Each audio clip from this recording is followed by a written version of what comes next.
نحمده ونصلي على رسوله الكريم اما بعد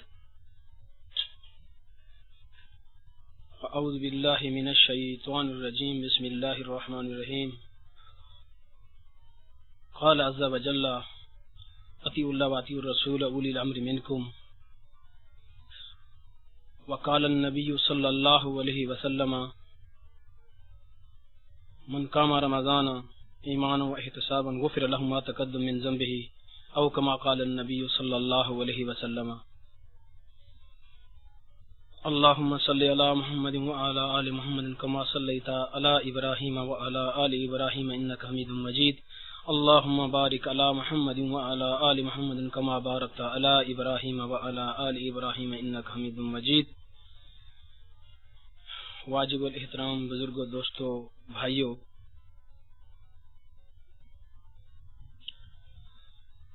میں نے آپ کے سامنے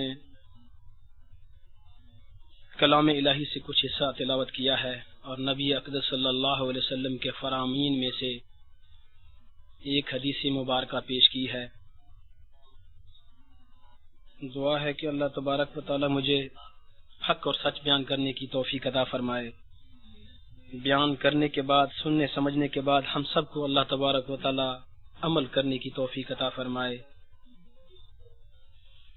ماہ رمضان کی خاص نسبت سے انشاءاللہ میں کچھ عرض بھی کروں گا، لیکن اس سے پہلے کہ میں کچھ بیان کروں، تھوڑی سی اپنی ہسٹری اور اس کے بعد گجرانوالہ میں جو مناظرے ہوئے 18 تاریخ کو طلاق ثلاثہ پر ہوا اور 20 کو رفع دین پر ہوا، اس کے متعلق بھی تھوڑا سا عرض کروں گا.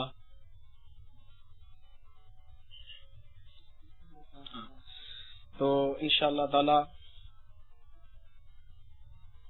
آپ کو انشاءاللہ کچھ موتی دیں گے. تو دوستو، میں خود 7-8 سال تک غیر مقلد رہا ہوں. میرا نام عبدالغفار عرف میں ہمارے حضرات مجھ کو ذہبی کہتے ہیں. یہ نسبت امام ذہبی کی طرف انہوں نے اس لیے لگائی کہ فن رجال پر الحمدللہ کچھ مجھے تعلق ہے، اس لیے. تو بہرحال میں 7-8 سال غیر مقلد رہا ہوں. یہ 1974 کی بات ہے، جبکہ میں اسکول میں پڑھتا تھا. اس دور میں میں ان کے ساتھ منسلک ہوا اور پھر تقریباً 8 اور 7 سال تک مسلسل میں غیر مقلد رہا. میرا ضلع بہاولپور ہے، تحصیل احمد پور شرقیہ ہے اور شہر میرا ہے چھوٹا سا ایک احمد پور شرقیہ کے ساتھ ہے، احمد پور ایسٹ کے ساتھ چنی گوٹ. میرے والد صاحب کا نام حاجی غلام محمد تھا، ابھی فوت ہو گئے ہیں وہ. تو وہاں کی جو غیر مقلد علماء کرام ہیں ان میں سے مولوی عبداللطیف، مولوی عبدالرشید سلفی، یہ سب کے سب، مولوی محمد یونس، یہ سب کے سب میرے خاصے تعاون کرنے والے حضرات تھے جو مجھ سے ہر حالت میں اپنا کام نکالنا چاہتے تھے اور میں ان کی زبان بولتا رہا. اور غیر مقلد ہونے کے بعد تو میں اتنا جری ہو گیا تھا، جیسا کہ غیر مقلدین کی عادت ہے کہ اللہ اور اللہ کے رسول پر جھوٹ بولنا، پرواہ نہ کرنا. مثلا ایک دفعہ ہم بیٹھے تھے اور احمد پور شرقیہ سے کچھ کلومیٹر اس طرف راستے میں ایک جگہ ہے سبیل کلاب، وہاں ہمارے دوست تھے چودھری منظور احمد ڈھلو، وہ بھی میرے ساتھ بیٹھے تھے. ایک ہمارا شہر کا رہنے والا مولوی صاحب حنفی آ گیا اور اس نے سوال کر دیا کہ آپ کا دعویٰ ہے کہ ہمارا ہر مسئلہ قرآن و حدیث میں بالکل واضح طور پر ثابت ہے. تو انہوں نے یہ سوال کیا کہ اب ہم آپ سے یہی پوچھتے ہیں کہ یہ جو بھینس ہے عربی میں اس کو جاموس کہتے ہیں، قرآن کے 30 پاروں میں سے ہمیں دکھا دیں کہ اللہ تبارک و تعالی نے ارشاد فرمایا ہو کہ جاموس حلال ہے، یا احادیث کے ذخیرے میں سے ایک حدیث پیش کر دیں جس میں نبی اقدس صلی اللہ علیہ وسلم نے فرمایا ہو کہ جاموس حلال ہے، تو ہم مان لیتے ہیں کہ واقعی آپ کے ہر مسئلہ جو ہے قرآن حدیث میں ہے۔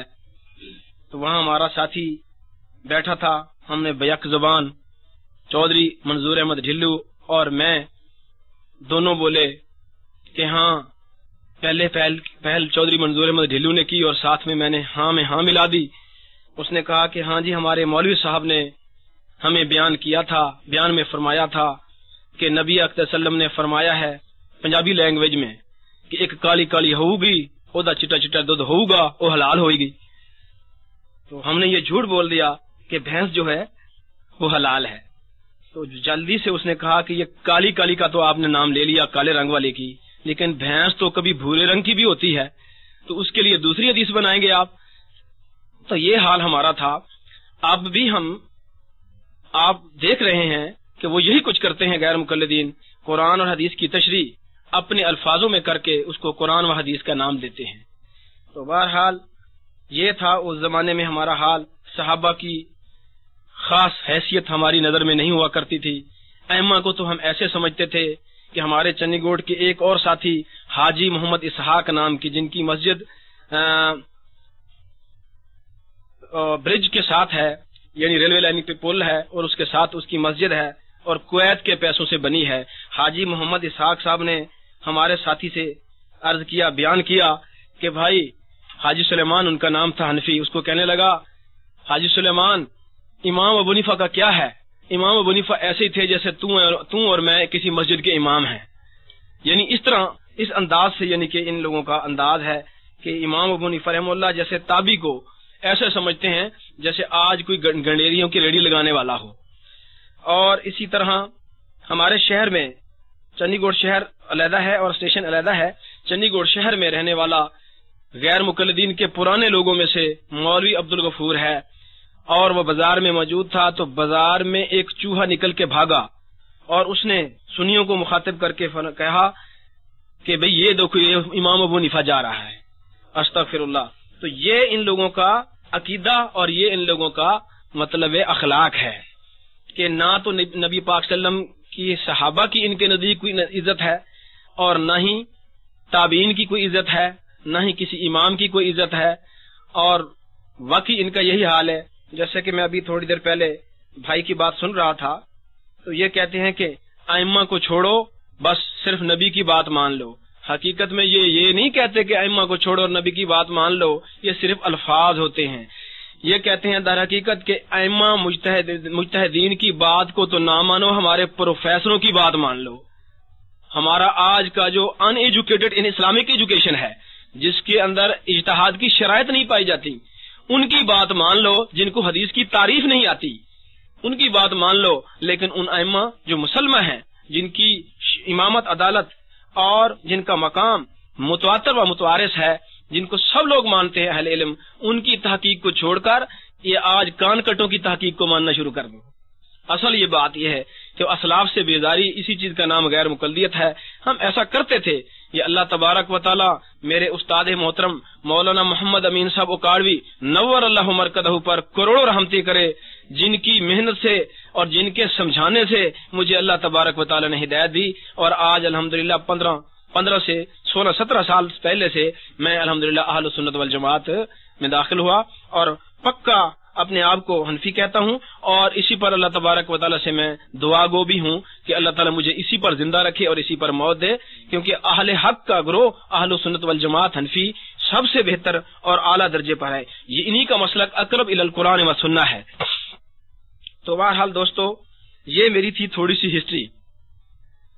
اب الحمدللہ پھر میں نے دینی تعلیم حاصل کی کچھ، اور اس کے ساتھ ساتھ میں مدرسے میں چلا گیا، اور 5 سال تک میں نے مخزن العلوم حضرت درخواستی رحمہ اللہ کے مدرسے میں تدریس کا فریضہ انجام دیا، اور الحمدللہ اگلے سال سے ہم مرکزی اہل سنت والجماعت سرگودا میں مولانا محمد الیاس گھومن صاحب جو ہمارے ناظم اعلیٰ ہیں اتحاد اہل سنت والجماعت کے، ان کی رہنمائی میں، اور اسی طرح ہمارے امیر جماعت مولانا منیر احمد صاحب دامت برکاتہم العالیہ جو شیخ الحدیث و تفسیر باب العلوم کہروڑ پکا والے ہیں، ان کی رہنمائی میں انشاءاللہ ہم اگلے سال سے تخصص پورے سال کا پھر دعوت و تحقیق کا سلسلہ چلا رہے ہیں، اور انشاءاللہ تعالی اس میں بھی ہم کام کریں گے، اور وہیں ہم انشاءاللہ کمپیوٹر روم بھی بنا رہے ہیں، وہیں انشاءاللہ تعالی انٹرنیٹ پہ بھی بات رہے گی انشاءاللہ۔ اور آج کل بھی ہم یہاں کراچی میں اسی سلسلے میں آئے ہیں کہ کچھ ضروری کتب خرید لیں، اور الحمدللہ وہ ہم کوشش کر کے کچھ لے جا رہے ہیں۔ کچھ کتابیں میرے پاس پہلے سے تھیں اور کچھ مولانا محمود عالم صفدر اوکاڑوی صاحب کے پاس تھیں، وہ سب ہم نے وہاں سینٹر میں انشاءاللہ تعالی لگا دی ہیں، مزید ہم کتب خرید رہے ہیں۔ تو کتابیں جب ہوں گی انشاءاللہ سامنے تو انشاءاللہ ہم باحوالہ احسن طریقے سے آپ سے انشاءاللہ گفتگو کرتے رہیں گے، آپ کے سامنے انشاءاللہ تعالی رہیں گے۔ تو اب اس کے بعد میں وہ مناظروں کی طرف جاتا ہوں جو 18 تاریخ کو ہوا۔ 18 تاریخ کو مناظرہ جو ہمارا ہوا طلاق ثلاثہ پر گجرانوالہ شہر میں ایک گھر میں، اور وہاں ہمارے جو مناظر تھے ہمارے پنجاب کے امیر ہیں مولانا عبداللہ عابد وڑائچ صاحب، وہ ہمارے مناظر تھے، اور میں اس وقت بھی معاون تھا، اور صدر مناظر ہمارے مولانا الیاس گھمن صاحب تھے۔ الحمدللہ بہت اچھا مناظرہ ہوا، تقریباً 3 گھنٹے گفتگو رہی۔ 3 طلاقیں ایک مجلس میں دی جائیں، آیا وہ واقع ہوتی ہیں یا نہیں ہوتی؟ تو اس پر جو 3 گھنٹے ہم نے وہاں بحث کی، تو اس پر الحمدللہ ہمارے مولانا عبداللہ عابد وڑائچ صاحب نے تقریباً 5-6 احادیث صحیح بخاری سے اور اس کے علاوہ بھی پیش کی، اور حضرت عبداللہ بن عباس رضی اللہ تعالی عنہما کے فتاوی جات کتب احادیث سے بھی پیش کیے۔ لیکن غیر مقلدین سے ان 3 گھنٹوں میں آگے اگر کوئی بات آئی تو صرف 2 روایتیں انہوں نے پیش کی، ایک ابن عباس رضی اللہ تعالی عنہما کی جو صحیح مسلم سے تھی، اور ایک دیگر کتب سے انہوں نے پیش کی، حدیث رکانہ غالباً۔ تو بہرحال انہوں نے 3 گھنٹوں میں 2 روایتیں پیش کی۔ ہمارا یہ مطالبہ تھا کہ آیا نبی اقدس صلی اللہ علیہ وسلم نے اگر 3 کو 1 قرار دیا ہے تو آیا حضرت عمر فاروق رضی اللہ تعالی عنہ اپنے دور حکومت میں 3 کو 3 ہی قرار دے رہے ہیں؟ تو کیا یہ اللہ تعالیٰ کے قرآن کے انہوں نے خلاف کیا، نبی اکرم صلی اللہ علیہ وسلم کے فرمان کے خلاف کیا؟ اگر اللہ اور اللہ کے رسول کا فیصلہ یہی ہے کہ 3 1 ہوتی ہیں، تو آیا صحابہ جو اس وقت حضرت عمر فاروق رضی اللہ تعالی عنہ کے زمانے میں یہ جب انہوں نے فیصلہ کیا، کسی ایک صحابی نے بھی ابجیکشن نہیں لگایا، کسی نے اعتراض نہیں کیا، سب نے بالاجماع صحابہ اور ساتھ تابعین سب نے اس کو قبول کیا، اور یہ صحابہ کا اجماع ہے۔ یہ جو صحابہ کا اجماع 3 کا 3 ہونے پر تھا، آیا اس کے اوپر کیا فتویٰ لگتا ہے قرآن و سنت میں؟ قرآن و سنت کی روح سے آیا یہ اللہ کے قرآن کے خلاف ہے، نبی علیہ وسلم کے خلاف ہے؟ اگر یہ صحابہ کا اجماع یعنی جمیع صحابہ اس وقت جو موجود تھے، حضرت ابو بکر عمر فاروق رضی اللہ تعالیٰ عنہ سب کے سب کیا اللہ اور اللہ کے رسول کے نافرمان ہو گئے تھے؟ نبی صلی اللہ علیہ وسلم کے فیصلے کے خلاف کرنے والے تھے؟ اگر خلاف کرنے والے تھے، جو نبی کے فیصلے کے خلاف کرے، اللہ کے قرآن کے خلاف کرے، اس کے اوپر قرآن و سنت کا فتویٰ کیا لگتا؟ آپ فتویٰ لگائے۔ تو انہوں نے 3 گھنٹوں میں کوئی فتویٰ نہیں لگایا، اور اس کو بالکل نہیں مانا۔ رہی یہ بات کہ عبداللہ بن عباس رضی اللہ تعالی عنہما کی جو روایت ہے وہ مبہم روایت ہے، اس میں یہ نہیں ہے کہ یہ مدخولہ کے لیے ہے یا غیر مدخولہ کے لیے ہے، جبکہ اصول حدیث میں امام علی بن مدینی فرماتے ہیں رحمہ اللہ، اور امام احمد بن حنبل رحمہ اللہ اصول حدیث کے قاعدے کے تحت بیان کرتے ہیں کہ اگر آپ کے سامنے کوئی حدیث آ جائے تو اس کا مفہوم آپ نہیں سمجھ سکتے جب تک اس کے جمیع طرق اکٹھے نہ کریں، کیونکہ والحدیث یفسرہ بعضہ بعضا، کیونکہ حدیث ایک حدیث دوسرے کی تفسیر ہوتی ہے۔ جب ہم نے حضرت ابن عباس رضی اللہ تعالی عنہما کے طرق کو اکٹھا کیا اور دیکھا، اور انہوں نے کیونکہ مروی حدیث کا معنی مطلب صاحب روایت زیادہ جانتا ہے، اصولی قاعدہ ہے، اس لحاظ سے حضرت عبداللہ بن عباس رضی اللہ تعالی عنہما نے یہ وضاحت کر دی کہ 3 طلاقیں ایک یہ غیر مدخولہ کے لیے تھیں، مدخولہ کے لیے نہیں تھیں۔ تو بہرحال وہ تو جو ہمارا متنازع فیہ مسئلہ تھا اس میں تو یہ مسئلہ آتا ہی نہیں تھا، وہ تو غیر مدخولہ کے لیے تھی۔ اسی پر امام ابن ابی شیبہ نے باب بھی باندھا کہ بھی 3 اگر کہے جائیں تو وہ ایک جو ہے وہ غیر مدخولہ کے لیے ہے، یہ مصنف ابن ابی شیبہ میں یہ باب بھی موجود ہے، اور اسی طرح یہ بات کھل کے سامنے آ گئی۔ اور حضرت ابن عباس رضی اللہ تعالی عنہما کے فتاوی جات جو سند صحیح کے ساتھ مصنف ابن ابی شیبہ میں بھی موجود ہیں، مسند الشافعی میں بھی موجود ہیں، اور سنن کبریٰ بہقی میں بھی موجود ہیں، دیگر کتب احادیث میں بھی موجود ہیں، وہاں انہوں نے واضح دیا کہ ان کے سامنے کوئی ایک شخص آیا، اس نے اپنی بیوی کو 100 طلاقیں دے دی، اور پھر آ کر انہوں نے پوچھا، ابو داؤد شریف میں بھی موجود ہے جلد اول صفحہ 306 پر، اسی طرح انہوں نے 100 طلاقیں دے دی اور آ کر پوچھا، اے ابن عباس کیا کوئی ہے ہمارے لیے کوئی حل، اس میں ہے کوئی رخصت، ہمیں ہے کوئی جگہ اس میں ملنے والی؟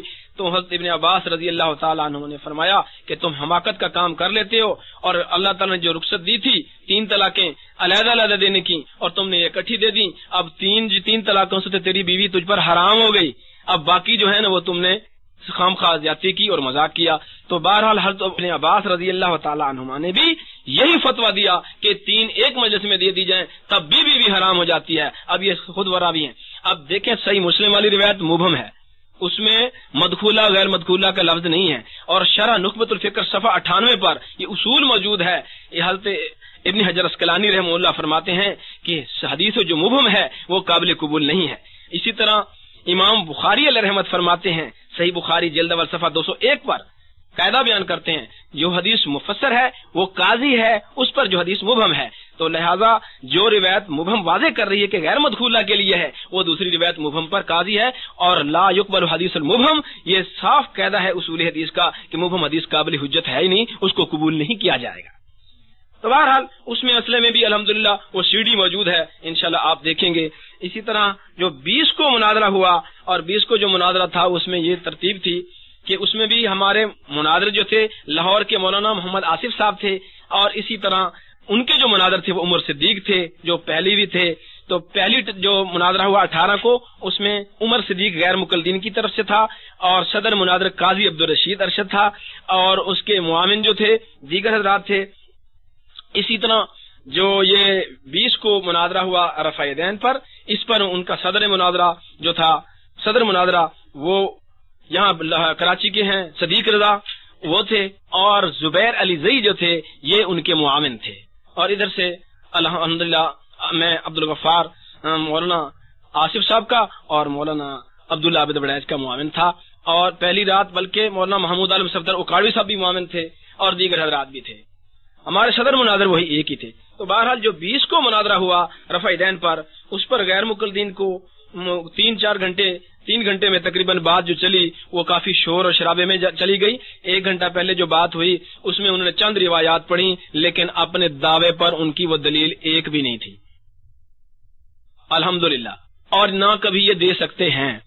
دیکھیں کتب احادیث میں صحاح ستہ میں نبی اقدس صلی اللہ علیہ وسلم سے رفع دین کے اس بات کی روایات کو جب ہم دیکھتے ہیں تو آپ صلی اللہ علیہ وسلم سے 4 رکعت نماز میں 28 مرتبہ رفع دین کرنا ثابت ہے کتب شاستہ میں، لیکن یہ اس پر آپ صلی اللہ علیہ وسلم نے دوام نہیں فرمایا۔ اب غیر مقلدین کہتے ہیں کہ 4 مقام کی رفع دین جو 4 رکعت نماز میں 10 مرتبہ بنتی ہے، یہ آپ صلی اللہ علیہ وسلم نے ہمیشہ کی، کبھی اس کو چھوڑا نہیں۔ تو ان کے ذمہ یہی دلیل ہے نا کہ وہ 10 مرتبہ رفع دین کا ثبوت پیش کریں اور وفات تک کے لفظ دکھائیں، یا یہ لفظ دکھائیں کہ آپ نے کبھی چھوڑا نہیں، یعنی 10 کا ثبوت باقی کا منع دکھا دیں، باقی کی نفی دکھا دیں۔ اور اسی طرح ہم 4 رکعت نماز میں جو شروع نماز میں رفع دین کرتے ہیں، باقی پوری نماز میں ہم رفع دین نہیں کرتے، تو ہمارا جواب دعویٰ یہی ہے کہ آپ صلی اللہ علیہ وسلم پہلے 28 مرتبہ کرتے ضرور تھے جب تک اللہ تعالیٰ نے چاہا ایسا ہوا، لیکن جب نماز کے احکام تبدیل ہوئے اور ان تبدیلی کی وجہ سے رفع دین بھی تبدیل ہوئی، اب شروع نماز کی رفع دین کے علاوہ پوری نماز میں رفع دین آپ صلی اللہ علیہ وسلم سے منع منسوخ متروک ہے۔ یعنی ہم نفی بھی دکھاتے ہیں، اس بات بھی دکھاتے ہیں، ایک جگہ کرتے ہیں اس کا ثبوت دیتے ہیں، باقی کا منع دکھاتے ہیں، ناسخ منسوخ کے اعتبار سے بھی اور نفی اور اس بات کے اعتبار سے بھی۔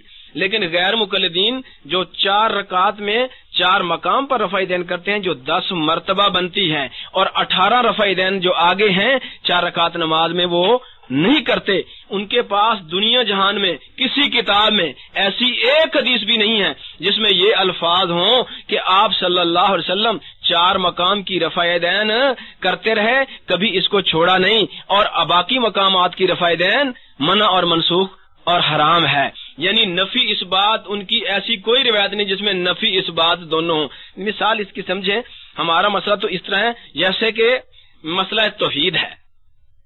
اب مسئلہ توحید میں ایک الہ کا ہم ثبوت پیش کرتے ہیں، باقی تمام معبودان باطلہ کی نفی کرتے ہیں۔ ہم پڑھتے ہیں نا لا الہ الا اللہ، لا سے تمام معبودان باطلہ کی نفی ہو گئی، اور الا اللہ سے استثنائی طور پر ایک الہ کی اس بات ہو گیا۔ اب دیکھیں یہ عرب کے 360 الہ ہوں یا چاہے غیر مسلم دیگر جو عیسائی ہیں، یہودی ہیں یا ہندو ہیں یا بدھ مت ہیں، دنیا جہان کے جو معبودان باطلہ ہیں وہ چاہے کروڑوں اربوں ہوں، سب کی نفی لا سے ہو جاتی ہے اور الا اللہ سے استثنائیہ، یعنی اس بات ایک خدا کا ہو جاتا ہے، ایک الہ کا ہو جاتا ہے۔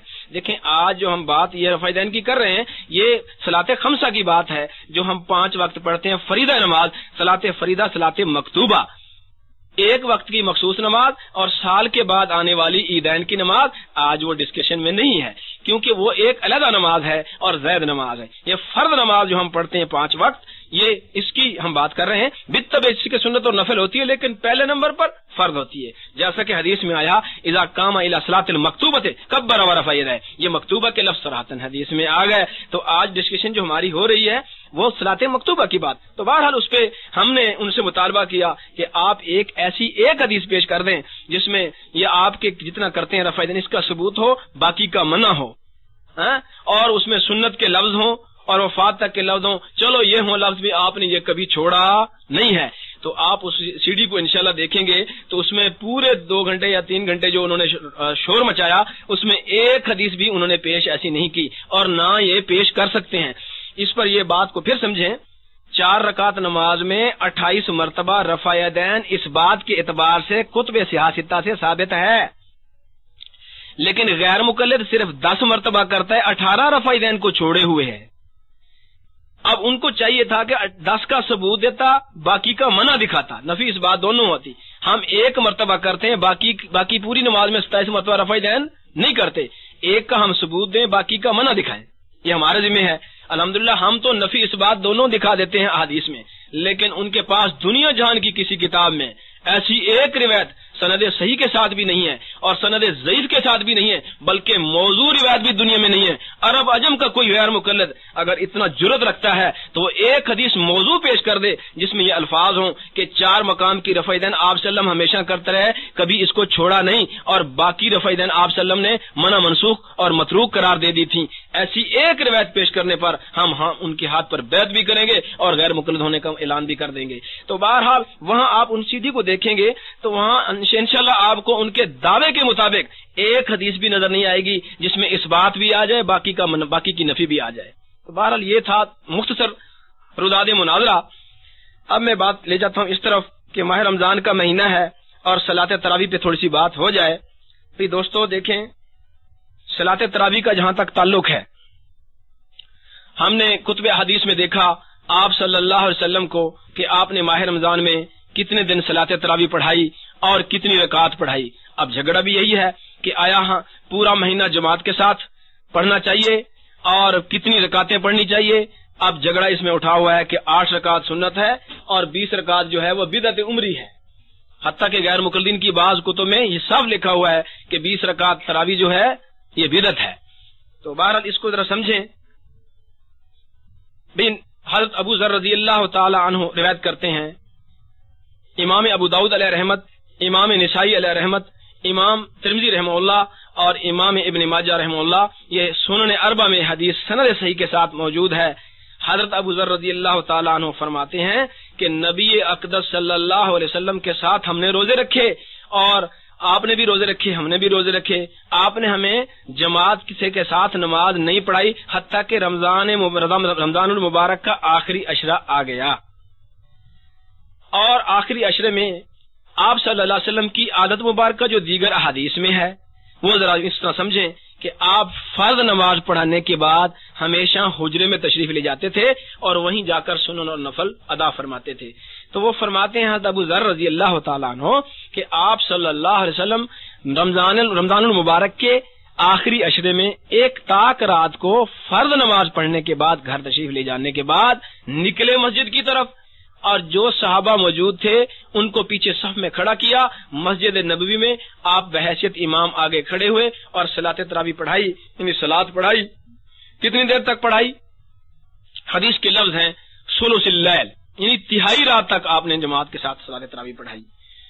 اور پھر حدیث میں آتا ہے کہ جب دوسری رات آئی تو صحابہ جو نماز فرض پڑھنے کے بعد گھر چلے جاتے تھے وہ بیٹھ گئے، لیکن نبی اقدس صلی اللہ علیہ وسلم جو ہی گھر گئے واپس تشریف نہ لائے، حتیٰ کہ وہ صحابہ انتظار کرتے رہے اور پھر چلے گئے۔ اس طرح وہ رات چھوڑ کر جب دوسری مرتبہ آپ صلی اللہ علیہ وسلم نے پڑھائی، یعنی فرض پڑھانے کے بعد آپ گھر تشریف لے گئے، بعض صحابہ وہاں سنن و نفل پڑھتے رہے اور بعض صحابہ گھر جا کر سنن و نفل پڑھنے لگے. تو آپ نکلے اور صحابہ کو جو موجود تھے مسجد نبوی میں ان کو پیچھے کھڑا کیا اور آپ نے جماعت کے ساتھ صلاۃ تراویح پڑھائی. کتنی دیر تک پڑھائی؟ حدیث میں لفظ ہے شطر اللیل، تو آدھی رات تک آپ نے صلاۃ تراویح کی جماعت کرائی. اور حدیث میں آتا ہے کہ آپ صلی اللہ علیہ وسلم نے جب تیسری رات، یعنی متفرق راتیں تھیں، اتصال سے نہیں، یعنی انقطاع کے ساتھ،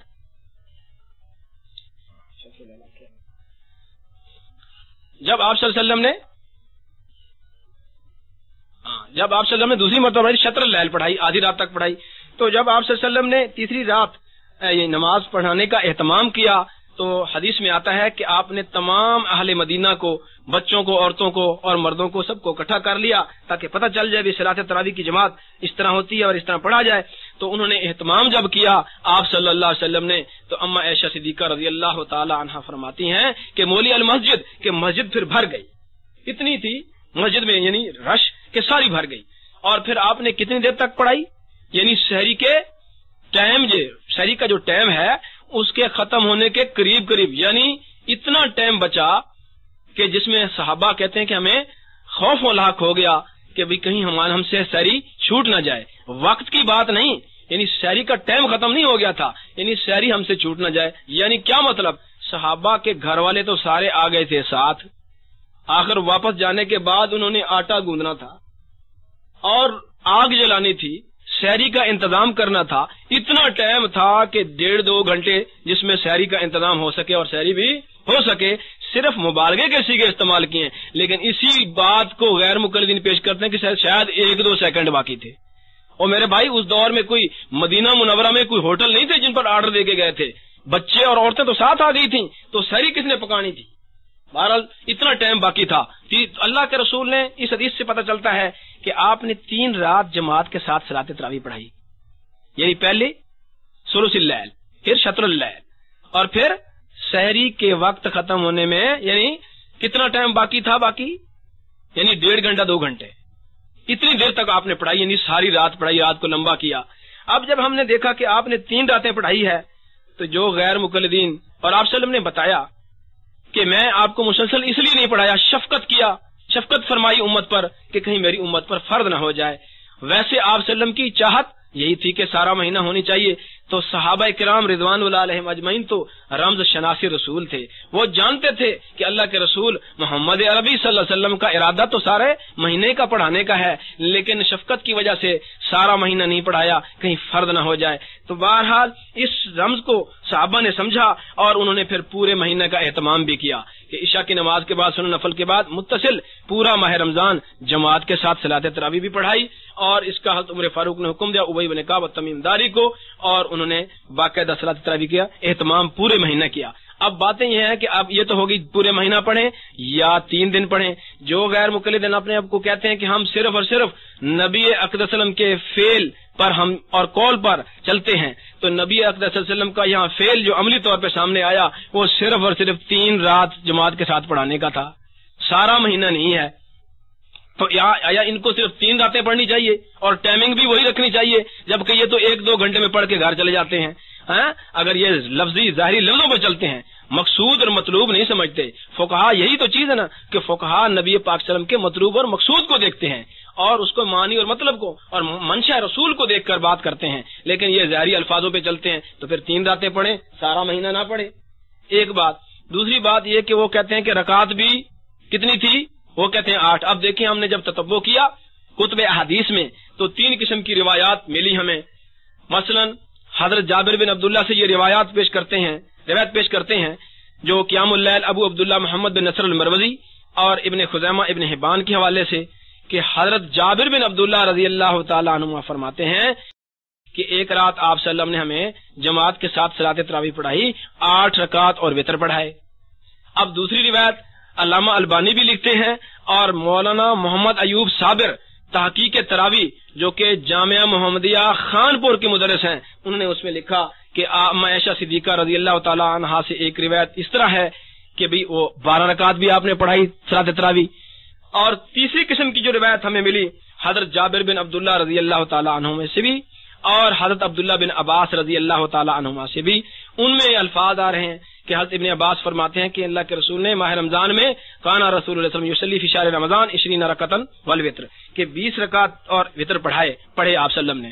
اور اسی طرح حضرت جابر بن عبداللہ رضی اللہ تعالیٰ عنہ سے روایت موجود ہے. تاریخ جرجان جلد اول صفحہ 317-318 پر یہ روایت موجود ہے اور اس کے الفاظ یہ ہیں کہ حضرت نبی اقدس صلی اللہ علیہ وسلم نے ہم صحابہ کو ایک رات ماہ رمضان میں ہمیں جو نماز پڑھائی جماعت کے ساتھ 4 رکعت فرض پڑھائے اور 20 رکعت تراویح پڑھائی اور 3 رکعت وتر پڑھائے. تو یہ 27 رکعتیں ہمیں آپ صلی اللہ علیہ وسلم نے جماعت سے پڑھائی. یہ وہی جابر بن عبداللہ رضی اللہ عنہما ہیں جن سے 8 کی روایت ہے.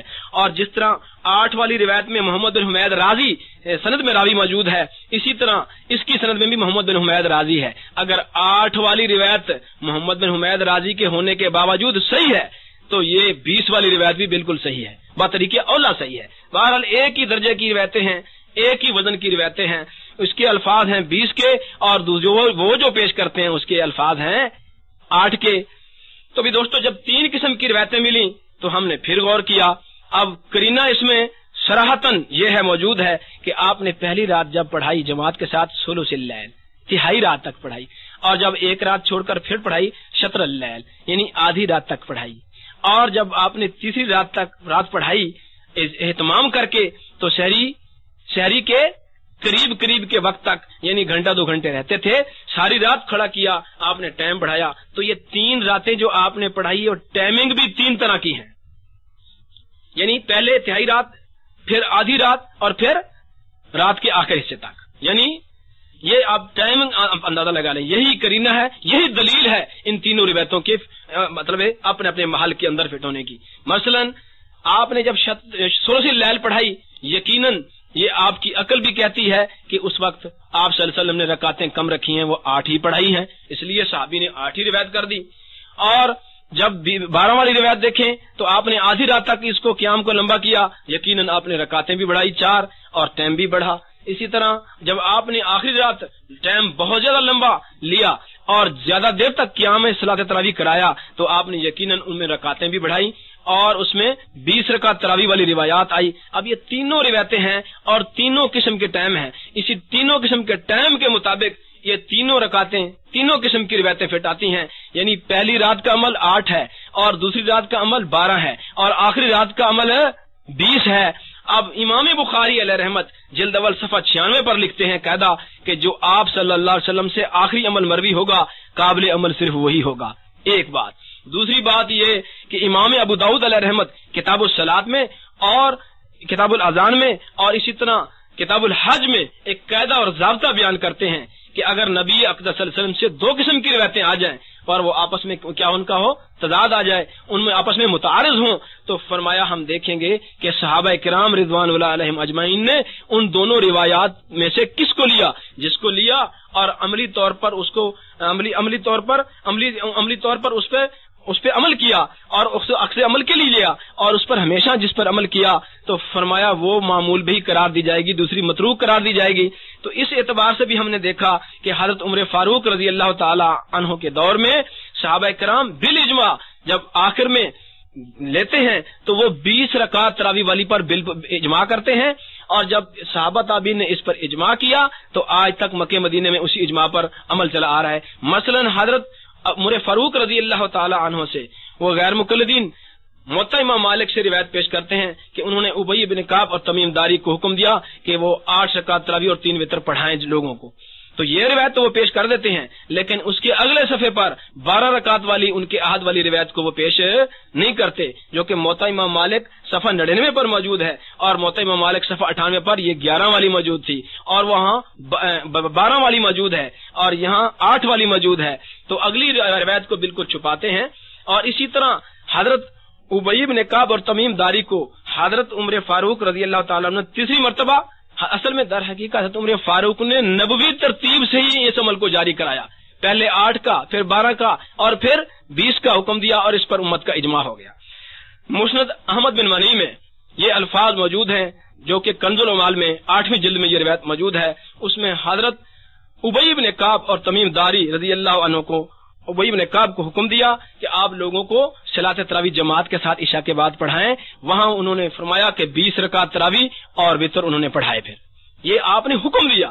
عمر فاروق رضی اللہ تعالیٰ جہاں وہ 8-11 کے حکم دے رہے ہیں اسی طرح وہ 20 کا اور 3 وتر کا بھی حکم دے رہے ہیں. ایک روایت کو ماننا اور پیش کرنا اور دوسری کو چھپانا یہ کہاں کا آخر انصاف ہے. اسی طرح جو حضرت عمر فاروق رضی اللہ تعالیٰ عنہ کے عہد میں جب اجماع ہو گیا اور 20 پر اجماع اور اتفاق ہونے کے بعد اس کے زمانے میں جب پڑھی گئی تو حضرت صاحب بن یزید رضی اللہ تعالیٰ عنہ سے روایت موجود ہے. سنن کبریٰ بہقی میں بھی موجود ہے سند صحیح کے ساتھ, اور معرفت سنن والآثار میں بھی موجود ہے سند صحیح کے ساتھ, اور فضائل اوقات للبہقی میں موجود ہے سند کے ساتھ. اسی طرح مسند ابن الجاد جو امام بخاری علیہ رحمت کے استاد ہیں, امام علی بن جاد الجوہری جو 230 ہجری میں جن کی وفات ہے, جن سے امام بخاری علیہ رحمت نے اپنے صحیح میں احادیث کو روایت کیا ہے اور تخریج کیا ہے, اور امام بخاری علیہ رحمت نے اپنی صحیح میں ان سے احتجاج کیا ہے. ان کی مسند ابھی چھپی ہوئی ہے, اس کا صفحہ 413 پر یہ روایت موجود ہے, اور سند اس کی یہ امام علی ابن جاد جو کہ صحیح بخاری کے راوی ہیں وہ روایت کرتے ہیں ابن ابی ذئب سے جو کہ بخاری مسلم کے راوی ہیں, وہ روایت کرتے ہیں یزید بن خصیفہ سے جو کہ بخاری کے راوی ہیں, وہ روایت کرتے ہیں صاحب بن یزید رضی اللہ عنہ سے جو کہ صغیر صحابی ہیں. وہ کہتے ہیں حضرت عمر فاروق رضی اللہ تعالی عنہ کے دور میں ہم سب صحابہ تابعین 20 رکعت تراویح پر قیام کیا کرتے تھے, اور اس کی سند صحیح علی شرط بخاری ہے. اس کا ایک ایک راوی بخاری مسلم والا ہے. حالانکہ سنن کبریٰ بہقی معرفت سنن الآثار والی روایات بھی صحیح علی شرط بخاری مسلم ہے, لیکن ان پر بعض لوگوں نے کوشش کی ہے کلام کرنے کی, لیکن ہم ان کے جن راویوں پر کلام کرتے ہیں ان کو جواب دینے کی طاقت رکھتے ہیں انشاءاللہ اسماء الرجال کی کتابوں سے. تو بہرحال مسند ابن الجاد کی جو سند ہے وہ تو علی شرط بخاری ہے, اس کا ایک ایک راوی بخاری مسلم والا ہے. اگر اس پر کسی پر بھی جرح کی جائے تو صحیح بخاری اس میں مجروح ہو جائے گی.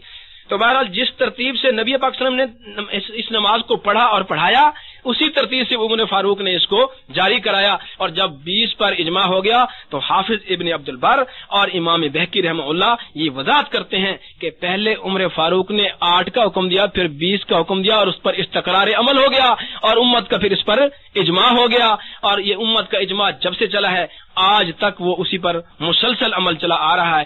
تو یہ کہنا کہ نبی اقدس صلی اللہ علیہ وسلم سے 20 رکعت ثابت نہیں ہے یہ کہنا بھی غلط ہے. دیکھیں حضرت جابر بن عبداللہ رضی اللہ تعالیٰ عنہ سے اگر 8 کی روایت آئی ہے تو ان سے 20 کی روایت بھی آئی ہے. حضرت جابر بن عبداللہ رضی اللہ عنہما کی وفات 78 ہجری و فی روایت 79 ہجری ہے. انہوں نے خلفائے راشدین کا زمانہ بھی پایا, اور حتیٰ کہ حضرت امیر معاویہ رضی اللہ تعالیٰ عنہ کا زمانہ بھی پایا.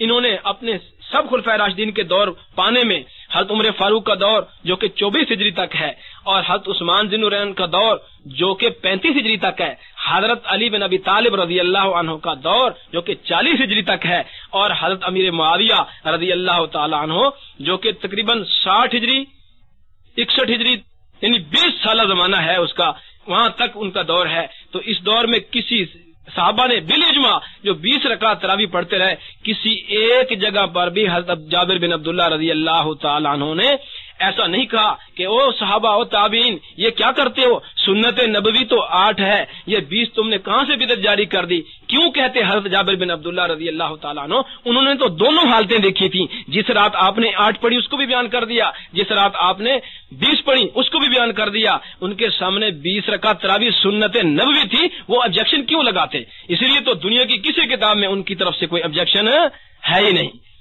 تو بہرحال بھی صلاۃ تراویح کا مسئلہ آپ کے سامنے یہ آیا اور اس کو آپ سمجھے ہیں. اسی پر چاروں ائمہ کا اتفاق ہے. امام شافعی رحمہ اللہ جو کہ ترمذی میں یہ روایت موجود ہے, امام ترمذی نقل کرتے ہیں کہ امام شافعی فرماتے ہیں کہ جب سے میں نے اپنے اہل مکہ کو پایا وہ کیا دیکھتا ہوں کہ 20 رکعت تراویح پڑھتے ہی پایا ان کو میں نے. بہرحال مکے اور مدینے کے سب لوگ 20 رکعت تراویح ہی پڑھتے تھے, اور 20 رکعت ہی تراویح سنت نبوی ہے, جیسا کہ شیخ عبد القادر جیلانی رحمہ اللہ نے غنیۃ الطالب میں بھی لکھا. اسی طرح امام ابو حنیفہ رحمہ اللہ سے بھی یہی آتا ہے کہ یہ سنت موقدہ ہے. تو بہرحال بھی یہ 20 رکعت تراویح آج جو 20 رکعت کو چھوڑتا ہے, دیکھیں اگر نبی اقدس صلی اللہ علیہ وسلم سے 20 رکعت تراویح نہ بھی ثابت ہوتی تب بھی کوئی بات نہیں. ہم اہل سنت والجماعت حنفی مالکی شافعی حنبلی جو بھی ہیں سب کے نزدیک بال اجماع والاتفاق ادلہ اربع 4 ہیں. ہمارا مسئلہ قرآن سے ثابت ہوتا ہے. اگر قرآن سے ثابت نہ ہو تو کوئی بات نہیں, تب بھی ہم بے دلیل نہیں ہوتے. ہمارا مسئلہ پھر سنت رسول نبی کی حدیث سے ثابت ہو جاتا ہے, اور اگر سنت سے بھی ثابت نہ ہو تب بھی ہم بے دلیل نہیں رہتے, کیونکہ ہمارے دلائل 4 ہیں. وہ اجماع امت سے ثابت ہو جائے تب بھی وہ با دلیل مسئلہ ہوتا ہے, بے دلیل نہیں ہوتا, کیونکہ ہمارے دلائل شریعہ 4 ہیں. اور ہمارا مسئلہ اگر قرآن و سنت اور اجماع امت سے ثابت نہ بھی ہو تب بھی ہم بے دلیل نہیں رہتے. اور اگر فقہا اجتہاد اور قیاس کر کے بتا دیں اور ان کا اجتہاد اور قیاسی مسئلہ آ جائے تب بھی وہ با دلیل ہے, وہ بے دلیل نہیں ہے. کیوں؟ اس لیے کہ ہمارے ہاں ادلہ اربع 4 ہیں. 4 دلائل سے ہمارا مسئلہ ثابت ہوتا ہے, اور ان میں سے کسی ایک سے بھی ثابت ہو جائے تو وہ با دلیل ہوتا ہے, بے دلیل نہیں ہوتا. تو دوستو, چاروں ائمہ کے نزدیک بھی 20 رکعت تراویح ہے. اور اس کے علاوہ بعد کے بھی تقریباً 12 صدیاں اسلام کی, محمد حسین بٹالوی سے پہلے کسی نے یہ چیلنج نہیں کیا کہ 8 رکعت تراویح بدعت ہے, وہ بدعت عمری ہے, اور اس کا کوئی انکار کیا. علامہ شامی فرماتے ہیں مشرق اور مغرب کے علماء اس پر اتفاق ہے ان کا کہ تراویح 20 رکعت ہے, اور 20 رکعت تراویح پر ہی امت کا عمل چلا آ رہا ہے. یہ متواتر اور متوارث عمل ہے. اللہ تبارک و تعالی ہمیں اس سنت جاریہ پر عمل کرنے کی توفیق عطا فرمائے. دیکھیں, میں یہاں ایک پوائنٹ بیان کر رہا تھا, بالفرض نبی اقدس صلی اللہ علیہ وسلم سے 20 رکعت ثابت نہ بھی ہوتی, صرف خلفائے راشدین سے, جیسے ہے کہ حضرت عمر فاروق سے, حضرت علی بن ابی طالب سے اور حضرت عثمان ذی النورین سے یہ چیزیں ثابت ہو رہی ہیں, خلفائے راشدین سے اور دیگر صحابہ سے, تو تب بھی ہمارے لیے سنت تھی. کیوں کہ خلیفہ راشد جو کام کرے نبی اقدس صلی اللہ علیہ وسلم نے اس پر سنت کی مہر لگا دی ہے. آپ صلی اللہ علیہ وسلم نے ارشاد فرمایا, علیکم بسنتی و سنت الخلفاء راشدین المہدیین عضوا علیہ بالنواجذ. فرمایا تم پر لازم ہے میری سنت کو پکڑنا اور میرے خلفاء راشدین کی سنت کو پکڑنا. اور فرمایا اتنا مضبوطی سے پکڑو. اب تاکید کے لیے کیا لفظ استعمال کیے؟ فرمایا اتنا مضبوطی سے پکڑو عضو علیہ بالنواجذ, جیسا کہ اپنی داڑھ کے نیچے کوئی چیز آدمی دے کے دبا لیتا ہے, اسی طرح مضبوطی سے پکڑ لو میری سنت کو اور وسنت الخلفاء راشدین وسنت الخلفاء راشدین سنت الخلفاء راشدین المہدیین. آپ نے فرمایا خلفاء راشدین کا جو طریقہ ہے, جو سنت ہے, طریقہ ہے, وہ سنت ہے. آپ نے اپنی زبان مبارک سے فرما دیا. آج جو اس کو بدعت کہتا ہے وہ نبی اقدس صلی اللہ علیہ وسلم کی اس حدیث کا انکار کرتا ہے, اس کا مقابلہ کرتا ہے. ارے بھائی, اگر نبی سے نہ بھی ثابت ہوتا تب بھی ہمارے لیے نبی پاک صلی اللہ علیہ وسلم کی مہر سے یہ سنت ہے, اور ہم اہل سنت والجماعت اسی لیے ہیں کہ ہم نبی کی سنت پر چلنے والے اور جماعت صحابہ کے سنت اور طریقے پر چلنے والے. اور نبی اقدس صلی اللہ علیہ وسلم نے ناجی فرقے کے لیے ارشاد بھی یہی فرمایا پہلی امتوں میں 72 مذہبی فرقے ہوئے تھے, میری امت میں 73 مذہبی فرقے ہوں گے. فرمایا کلہم فی النار الا واحدہ, فرمایا سب کے سب جہنم میں جائیں گے مگر ایک جنتی ہوگا. صحابہ نے سوال کر دیا, اے اللہ کے رسول, وہ جنتی جو فرقہ ہوگا 73 فرقوں میں سے, فرمایا ان کی نشانی اور علامت کیا ہوگی؟ آپ نے ارشاد فرمایا, اے صحابہ سن لو, ما انا علیہ و صحابی, وہ جنتی فرقہ وہ ہوگا جو میرے طریقے میرے صحابہ کے طریقے پر چلے گا. الحمدللہ اہل سنت والجماعت جو ہیں وہ نبی کی سنت اور جماعت صحابہ کی سنت پر چلنے والے ہیں. ناجی فرقہ نبی اقدس صلی اللہ علیہ وسلم کے فرمان کے مطابق یہی ہے. تو اللہ تبارک و تعالی عمل کی توفیق عطا فرمائے. وآخر دعوانا ان الحمدللہ رب العالمین. جزاک اللہ خیرا کثیرا. حضرت کا بیان یہاں پر جو ہے وہ مکمل ہوا. امید کرتا ہوں آپ حضرات کو جو ہے وہ اس سے فائدہ ہوا ہوگا. ماشاءاللہ سے ہمارے بعض عرب ساتھی بھی جو ہیں وہ تشریف رکھتے ہیں روم میں, اور ان کی بھی جو ہے وہ کمنٹس سے جو ہے وہ محظوظ ہوئے. حضرت فرما رہے ہیں اگر کسی کو کوئی سوال ہو اس موضوع سے متعلق تو وہ کر لیجئے, ہو سکے تو 3 4 زیادہ سے زیادہ چلیں 10 سوالات جو ہے وہ کر لیں, کیونکہ رات بھی کافی ہو گئی ہے اور حضرت کو آرام بھی کرنا ہے. تو کوئی بھائی جو ہے وہ مائک پر آنا چاہیں تشریف لائیے گا. جزاک اللہ. جی السلام علیکم ورحمۃ اللہ وبرکاتہ. سب سے پہلے تو حضرت کا بہت بہت شکر گزار ہے, اور اس کے ساتھ ساتھ ابن ابی صادق بھائی آپ کا بھی بہت بہت شکر گزار ہے کہ آپ حضرت کو یہاں پہ تشریف لائیں.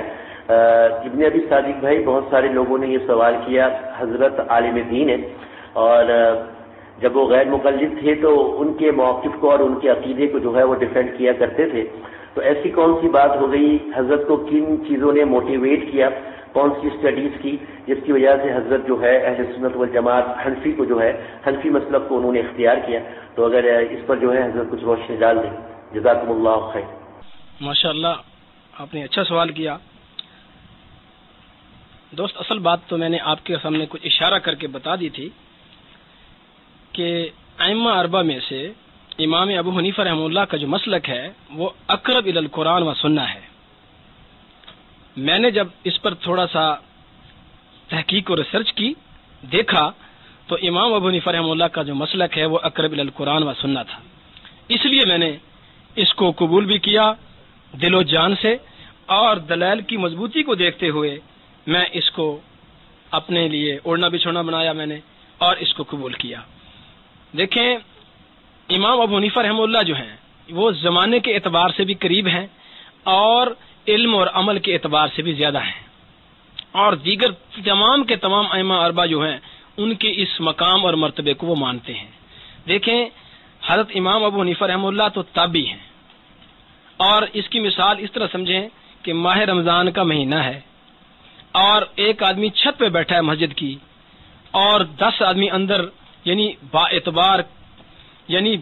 اعتبار قسم کی گھڑیاں لے کے بیٹھے ہیں، اور وہ کہتے ہیں سب گھڑیوں والے کہ بھی سورج چھپ کے 1 منٹ ہو گیا ہے، جبکہ چھت والا آدمی کہتا ہے کہ نہیں میں سورج کو دیکھ رہا ہوں، میں آنکھوں سے دیکھ رہا ہوں کہ سورج کا کنارہ ابھی کھڑا ہے۔ تو الحمدللہ امام ابو حنیفہ رحمہ اللہ کا تو مشاہدہ ہے، انہوں نے صحابہ کو اپنی آنکھوں سے دیکھا ہے، اور 4000 تو اس کے تابعی استاد ہیں۔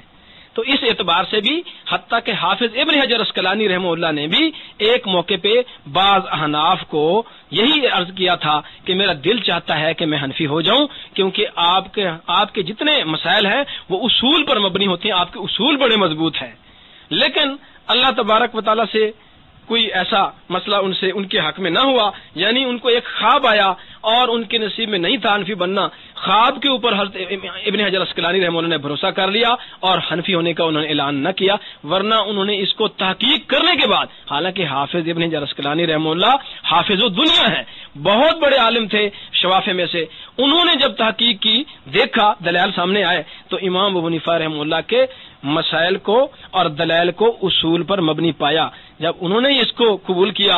اسی طرح امام طحاوی رحمۃ اللہ بھی جو شافعی تھے، انہوں نے بھی ان دلائل کو جب دیکھا تو وہ اسی طرف رجوع کیا انہوں نے۔ تو امام ابو حنیفہ رحمہ اللہ کا جو مسلک در حقیقت ہے وہ ناسخ و منسوخ کے تقریباً بہت زیادہ ماہر ہے، تینوں ائموں سے زیادہ ماہر ہیں، اس لیے ان کے سامنے تقریباً سب روایات ہوتی ہیں امام ابو حنیفہ رحمہ اللہ کے سامنے، تو اس لیے وہ ناسخ منسوخ کا خیال کر کے جب وہ فیصلہ کرتے ہیں، اور خصوصاً انہوں نے علماء کی کمیٹی کو بٹھا کے یہ بحث و تمہیز کر کے جب یہ فیصلے کیے ہیں تو تقریباً وہ بالکل جچے تلے ہیں اور جو اقرب الی القرآن و سنہ ہے۔ میں نے اس لیے اس مسلک کو یقیناً کامل بھی سمجھا، اور یہ یقیناً کامل بھی ہے۔ لا کے معاملے میں آج بھی پوری دنیا میں، اسلامی دنیا میں آخر احناف کی کتب سے استفادہ کیا جاتا ہے، لا کے معاملے میں فقہ شافعی فقہ مالکی بھی کمپلیٹ نہیں ہے جتنا کمپلیٹ فقہ حنفی ہے۔ تو اس پر بھی ایک لمبی طویل باتیں ہیں اور واقعات ہیں، تو بہرحال میں نے الحمدللہ اس کو اس لیے اپنایا کہ یہ اقرب الی القرآن و سنت ہے، اور دلائل کے اعتبار سے امام ابو حنیفہ رحمہ اللہ کا مسلک واضح تھا۔ مثلا جس طرح کہ یہ رفع دین کا مسئلہ لگا لیں، رفع دین کے مسئلے میں نے تقریباً عند الافتتاح رفع دین پر 1200-1300 احادیث اور آثار جمع کیا ہے، انشاءاللہ ہم ان کو ترتیب دیں گے اور آپ تک پہنچائیں گے۔ تو اس پر میں نے جب دیکھا، سب کی روایت کو دیکھا، اکٹھا کیا، تو جب میں نے اس بات کی روایات کو دیکھا تو 28 مرتبہ رفع دین بنی، اور جب آپ صلی اللہ علیہ وسلم نے اس کو چھوڑنے والا عمل شروع کیا تھا، جب ان روایات کو دیکھا تو اس ترتیب سے ناسخ اور منسوخ کے اعتبار سے جب میں نے دیکھا تو امام ابو حنیفہ کا مسلک یقیناً اعلیٰ درجے کا پایا اور نصوص کے مطابق پایا، اس لیے میں نے اس کو اپنا لیا۔ یقیناً میں جو اپنے مسلک کو بدلایا تھا میں نے وہ بھی اسی پر، اثبات رفع دین جو انسائکلوپیڈیا آف اثبات رفع دین خالد گرجاکی کی کتاب ہے اس کو دیکھا، اس میں 400 روایات تھی، وہ متاثر ہوا، اس وقت میں سکول پڑھتا تھا، ان کا جلسہ ہوا اور اس میں یہی باتیں آئی۔ تو بہرحال میرے خیال میں اس سوال کا جواب اتنا مختصر کافی ہے، یا کافی لمبا تھا بلکہ۔ اور سوال؟ جی نیکسٹ آئیے بھائی۔ جی السلام علیکم ورحمۃ اللہ وبرکاتہ۔ جزاک اللہ حضرت، آپ نے ماشاءاللہ بڑے اچھے انداز میں سوال کا بھی جواب دیا اور اس سے پہلے بیان بھی آپ کا ماشاءاللہ بڑا بہترین ہوا۔ تو مجھے 1-2 سوالات جو ہے وہ کرنے ہیں آپ سے، اور حضرت مولانا محمود عالم صفدر صاحب اگر ساتھ میں تشریف فرما ہیں تو میں یہ چاہوں گا کہ آپ بھی تھوڑا سا اس حوالے سے بتا دیں اور وہ بھی اس حوالے سے جو ہے وہ تھوڑی سی گفتگو فرما دیں، کیونکہ یہاں پہ اکثر جو پال ٹاک پہ پراپوگنڈا ہوتا ہے، یہاں پہ جو طالب الرحمان آتا ہے، ہم یہاں پال ٹاک والے جو ہیں یہ تو ہم اس کو طالب الشیطان کہتے ہیں اس کی حرکتوں کی وجہ سے، اور ہم نے اس کی جو گفتگو سنی، اس کے اوپر ہم نے جو تحقیق کی، اس کی باتوں کو ہم نے جو دیکھا پرکھا یہاں پہ، تو اس کی ساری حرکتوں جو ہے وہ شیطانوں والی ہیں، اور اس کی 10 باتوں میں 110 جو ہے وہ جھوٹ ہوتے ہیں۔ تو حضرت سب سے پہلے تو میں یہ چاہوں گا کہ مولانا امین صفدر اوقاڑوی رحمۃ اللہ علیہ، اللہ رب العزت جو ہے ان پہ اپنی جو ہے وہ کروڑوں رحمت نازل فرمائے کہ جو انہوں نے دین کی خدمت کی ہے آج کے دور میں، یقیناً وہ ایک بہترین جو ہے وہ کارنامہ ہے احناف کے لیے۔ تو یہ طالب الشیطان جو ہے اکثر اپنے روم کے اندر یہ بکواس کرتا ہے کہ مولانا امین صفدر اوقاڑوی رحمۃ اللہ علیہ سے میرا جو ہے وہ مباہلہ ہوا، اور اس مباہلے کے نتیجے میں جو ہے ان کی موت جو ہے وہ واقعہ ہوئی، اور موت کا بھی تذکرہ جو ہے وہ کچھ اس وجہ سے کرتا ہے، اس طریقے سے کرتا ہے کہ ان کی موت جو ہے وہ یعنی باتھ روم کے اندر جو ہے وہ ہوئی۔ تو چونکہ مولانا جو ہے ان کے رشتہ دار بھی ہیں، ان سے تعلق بھی ہے، قرابت داری بھی ہے، اور آپ بھی ان کے شاگرد رہے ہیں، تو میں یہ چاہوں گا کہ سب سے پہلے آپ اس حوالے سے جو ہے وضاحت کریں کہ کیا واقعی اس کا کوئی مباہلہ ہوا اور اسی مباہلے کے نتیجے میں جو ہے وہ مولانا کی جو ہے وہ موت واقعہ ہوئی، تو پھر اس کے بعد انشاءاللہ میں دوسرا سوال جو ہے وہ آپ سے کروں گا۔ جزاک اللہ، السلام علیکم ورحمۃ اللہ وبرکاتہ۔ السلام علیکم ورحمۃ اللہ وبرکاتہ۔ دوستو، یہ جو ان کا یہاں آ کر کہنا طالب الرحمان کا کہ میرا ان سے مباہلہ ہوا، یہ انتہائی جھوٹ ہے، بلکہ سفید جھوٹ ہی نہیں بلکہ سیاہ جھوٹ ہے۔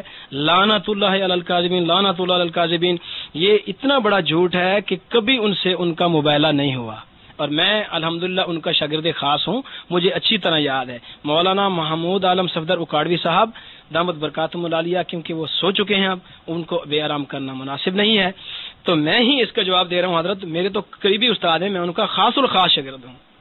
الحمدللہ استاد محترم اپنے گھر میں ہلکی سی بیماری کی وجہ سے وہاں فوت ہوئے ہیں، اپنی چارپائی پہ ہوئے ہیں، یہ بالکل اس کی بکواس ہے۔ ہم ان کے گھر والے ہیں، جاننے والے ہیں، مولانا محمود عالم صفدر اوقاڑوی صاحب جاننے والے ہیں یا وہ جاننے والے ہیں، ان کو کہاں سے یہ سیٹلائٹ پہ ان کو سارے کی ساری نشریات نظر آ رہی تھی۔ انتہائی گھر میں بیٹھ کر جب وہ مباہلہ کا لفظ بیان کر کے جھوٹ بول سکتا ہے تو باقی جھوٹ بولنا کون سا ان کے لیے مشکل ہے؟ تو دوستو یہ بالکل جھوٹ ہے، اس میں کوئی صداقت نہیں ہے، اس پر وہی قرآن کی آیت ہی کافی ہے کہ لعنت اللہ علی الکاذبین، کہ اللہ تعالیٰ لعنت بھیجے جھوٹوں پر۔ جی دوسرا سوال۔ جی جزاک اللہ حضرت، اللہ رب العزت آپ کو جزائے خیر عطا فرمائے۔ ہمیں یقیناً جو ہے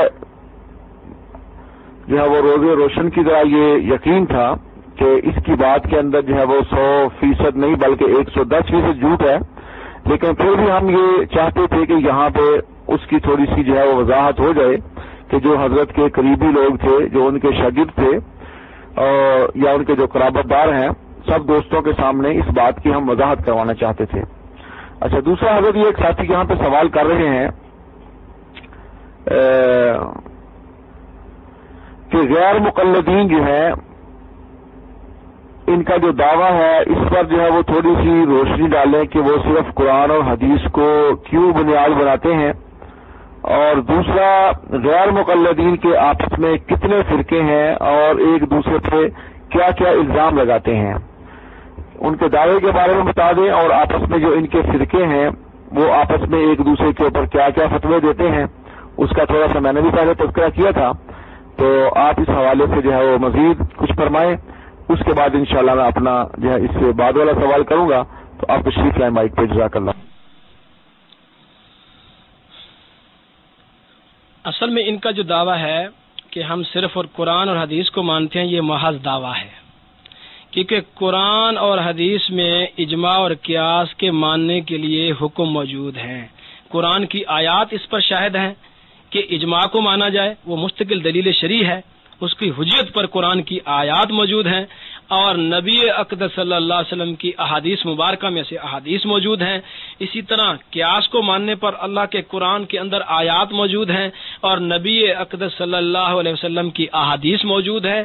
آج صرف قرآن اور حدیث کو ماننا اور اجماع اور قیاس کا انکار کرنا، یعنی پھکا پھکا کہہ کے اس کا انکار کرنا، جیسا کہ ان کی عادت ہے، ہمارے سادہ لو مسلمان سنیوں کو یہ گمراہ کرنے کے لیے نعرہ لگاتے ہیں، یہ بالکل جھوٹ پر مبنی ہے، کیونکہ اللہ کا قرآن جب کہہ رہا ہے اور نبی پاک صلی اللہ علیہ وسلم کی حدیث جب اجماع اور قیاس کو حجت شریعہ قرار دے رہی ہے، تو اب اجماع اور قیاس کا انکار کرنا در حقیقت قرآن کی ان آیات کا انکار ہے، نبی صلی اللہ علیہ وسلم کی ان احادیث کا انکار ہے۔ کیا قرآن اور احادیث کا انکار کرنے والے کا نام اہل حدیث ہوتا ہے؟ قطعاً نہیں۔ بہرحال ان کا یہ دعویٰ محض پھنسانے کے لیے ہوتا ہے اور دھوکہ دیتے ہیں، اصل میں دھوکہ دیتے ہیں۔ کمپٹیشن یہ دکھاتے ہیں کہ ادھر قرآن ہے، حدیث ہے اور ادھر امام ابو حنیفہ کا قول ہے۔ اصل میں امام ابو حنیفہ کا جو قول ہوتا ہے اس کے موافق حدیث دوسری موجود ہوتی ہے، لیکن یہ دوسری پیش کریں گے کیونکہ روایات مختلف ہوتی ہیں۔ 23 سالہ دور میں احکام بھی مختلف تھے، پہلے کچھ اور تھے، بعد میں کچھ اور تھے، تو وہ اس قسم کی روایات کو لاتے ہیں جو امام ابو حنیفہ رحمہ اللہ کے قول کے اس وقت ظاہری موافق نہیں ہوتی۔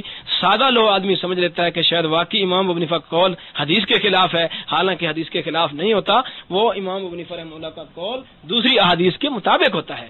تو بہرحال ان کا یہ کہنا کہ صرف قرآن حدیث سے سارے مسئلے ثابت ہوتے ہیں، تو اس پر بھی ہم نے کئی دفعہ بارہ ان کو چیلنج کیا اور مسائل کے سوالات بھی کیے، تو یہ نہ اس وقت جواب دے سکیں نہ آئندہ قیامت تک دے سکیں گے، کیونکہ قرآن و سنت ہی نے اجماع اور قیاس کو دلیل شرعی قرار دیا ہے اور اسی سے مسائل حل ہوتے ہیں۔ تو اس میں انشاءاللہ میں کسی وقت اور جب انشاءاللہ دوبارہ کبھی موقع بنے گا تو میں ادلہ اربع کے اپنے یعنی کہ ترتیب کے ساتھ ان کی ضرورت پر میں آپ کو انشاءاللہ مثالوں سے اور دلائل سے بیان کروں گا کہ بھی قرآن کے بعد نبی کی سنت کی ضرورت کس طرح پڑتی ہے، قرآن و سنت کے ہوتے ہوئے اجماع کی ضرورت کس طرح پڑتی ہے اور قیاس کی ضرورت کس طرح پڑتی ہے۔ انشاءاللہ میں اس پہ طویل، کیونکہ تھوڑا سا لمبا ہو جائے گا جواب، میں شارٹ کٹ اتنا بات کرنا چاہتا تھا۔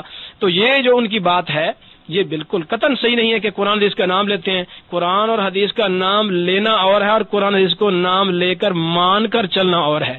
تو مان کر چلنا، ماننا اور پھر اس پر چلنا یہ ان کا کام نہیں ہے، یہ بالکل اس کے خلاف ہے۔ کافی ہے؟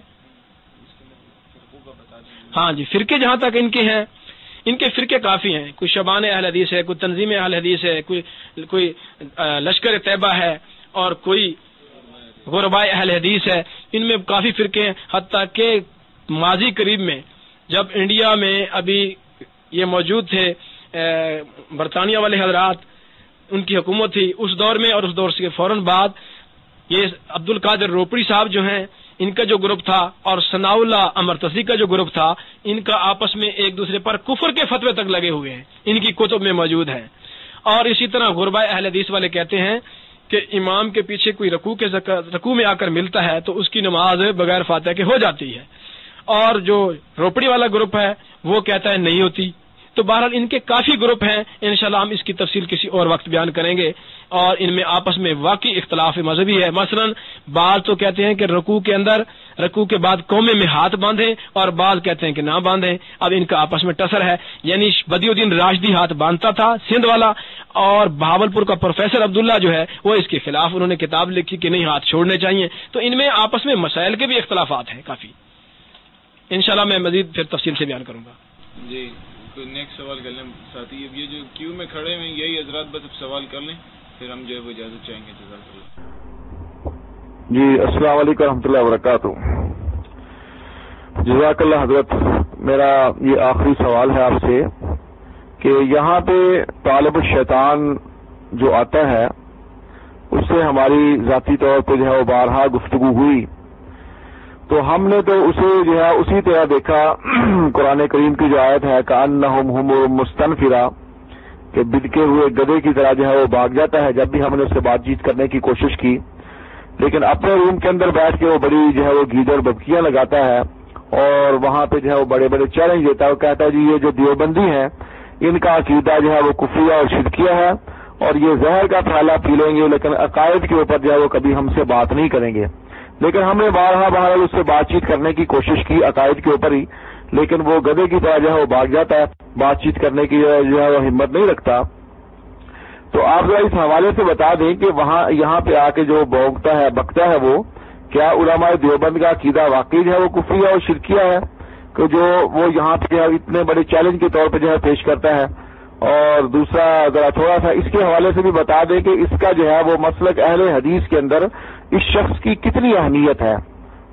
جہاں تک طالب الرحمان صاحب کی بڑکیں ہیں وہ تو بڑکیں لگاتے رہتے ہیں، تو بڑکیں لگانے والے جو ہوتے ہیں تو ہمیشہ بڑکیں لگایا کرتے ہیں۔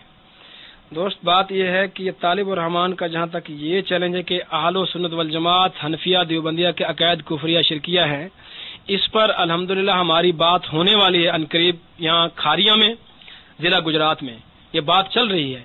ہم نے ان سے کہا کہ آپ ان عقائد پر نشاندہی کریں کہ فلاں فلاں عقائد جو ہیں کفریہ ہیں، اور پھر کفریہ عقائد کے مقابلے میں آپ صحیح صحیح عقیدے کو لکھیں اور اس کو ثابت کرنا آپ کے ذمہ ہوگا۔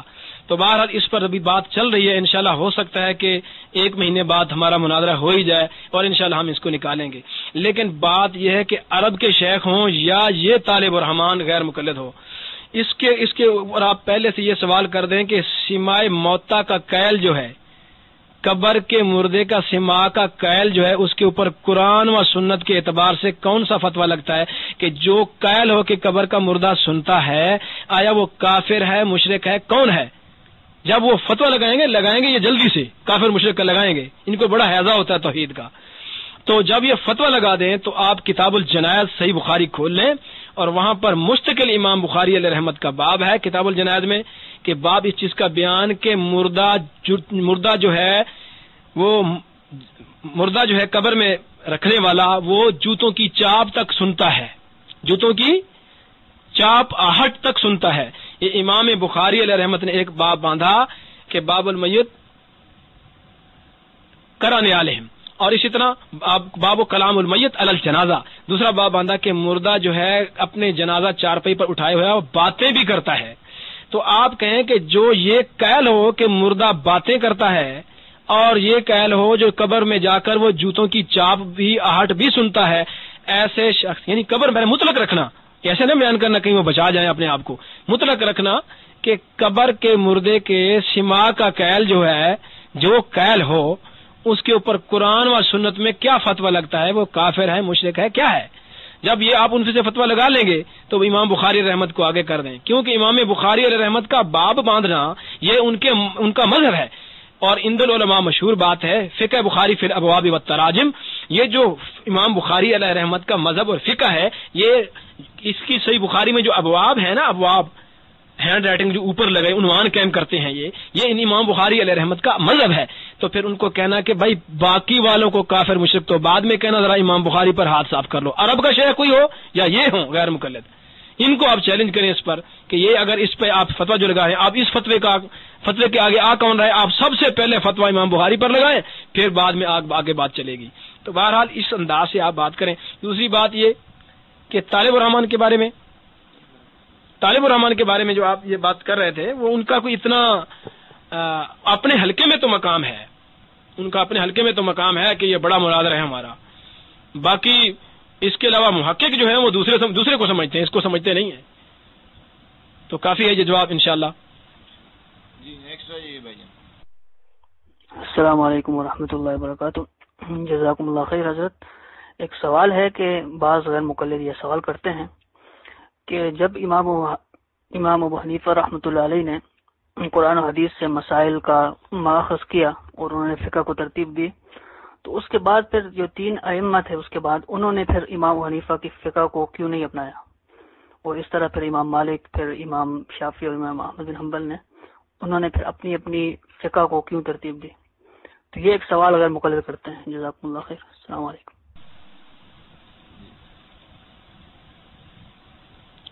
جی محترم، آپ کا سوال ہم نے سنا، انشاءاللہ اس کا جواب آپ کے سامنے حاضر ہے۔ نبی اکرم صلی اللہ علیہ وسلم نے خود ارشاد فرمایا ہے نا کہ جب مجتہد اجتہاد کرتا ہے، اگر اس کا اجتہاد ثواب ہوتا ہے یعنی درست نکلتا ہے تو اس کو فلاح و اجران، اس کو 2 اجر ملتے ہیں۔ صحیح بخاری کی روایت موجود ہے یا مسلم شریف کی روایت موجود ہے۔ اور جب مجتہد سے خطا ہو جائے اجتہاد کرتے ہوئے تو فرمایا ان کو 1 اجر ملتا ہے۔ اب بات یہ ہے کہ یہ چاروں ائمہ مجتہد ہیں، مجتہد مطلق ہیں، اب انہوں نے اپنے اجتہاد کا، کیونکہ ان کے حالیت تھی، اجتہاد کیا.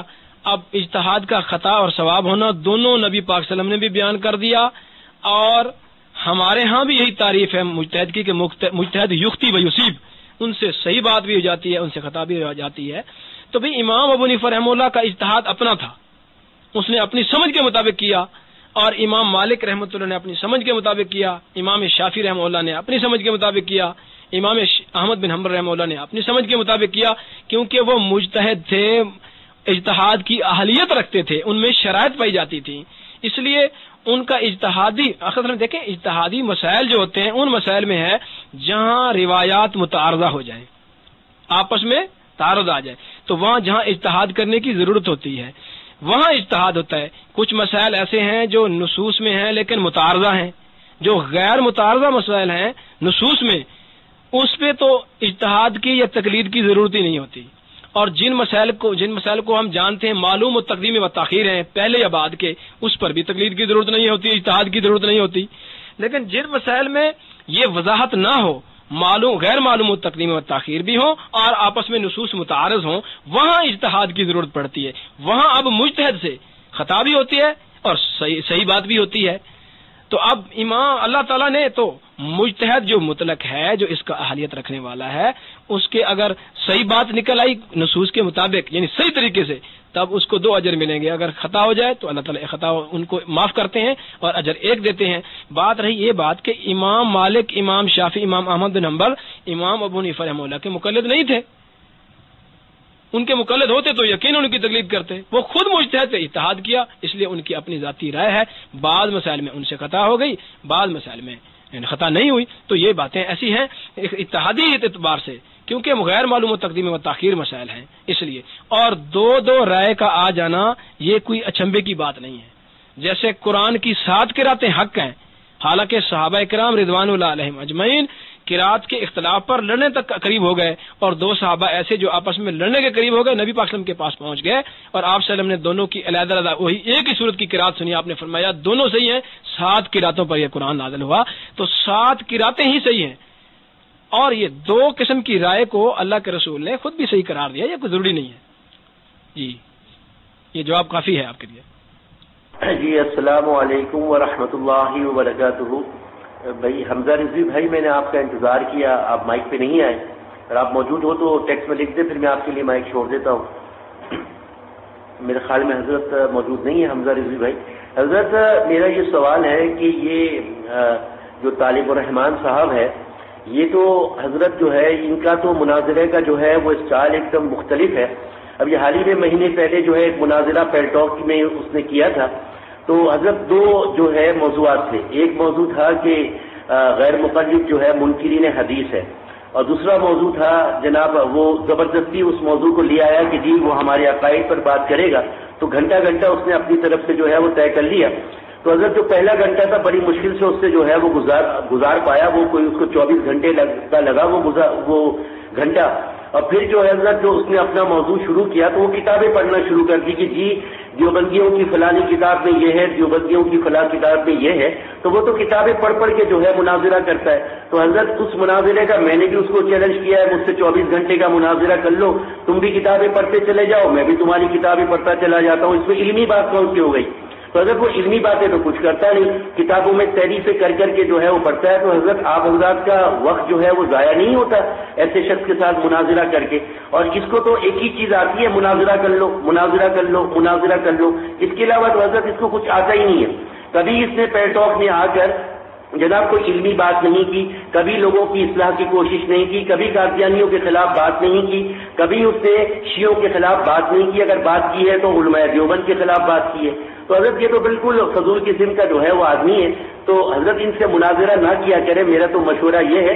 اور ان سے اگر مناظرہ کرنا ہے تو میرے جیسے جاہل کے حوالے کر دے اس کو، وہ بھی کتابیں پڑھے، میں بھی کتابیں پڑھوں. انشاءاللہ 24 گھنٹے کا مناظرہ میرا اس کو چیلنج ہے. آپ آئیے حضرت، مائک پہ تشریف لائیے. ماشاءاللہ آپ کے جذبات کو ہم دیکھ کر بہت خوش ہو رہے ہیں.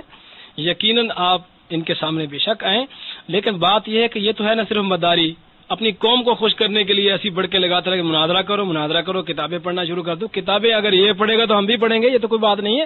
بہرحال بات یہ ہے دوستو کہ جب یہ فتنہ اگر ہے آپ کے سامنے ہے، جیسا کہ ہمارے سنی مسلمانوں کو یہ گمراہ کرنے کی بہت بڑی سازش ہے اور یہ انگریز کی طرف سے ہی پالتو چھوڑے ہوئے ہیں، آج بھی ان کو ایٹ ملتی ہے اور ٹکا کے ان لوگوں کا کام ہوتا ہے. تو بہرحال ان کا جہاں تک تعلق ہے نا مناظرے کا چیلنج دینا، یہ ان کی اپنی ایک انداز ہے.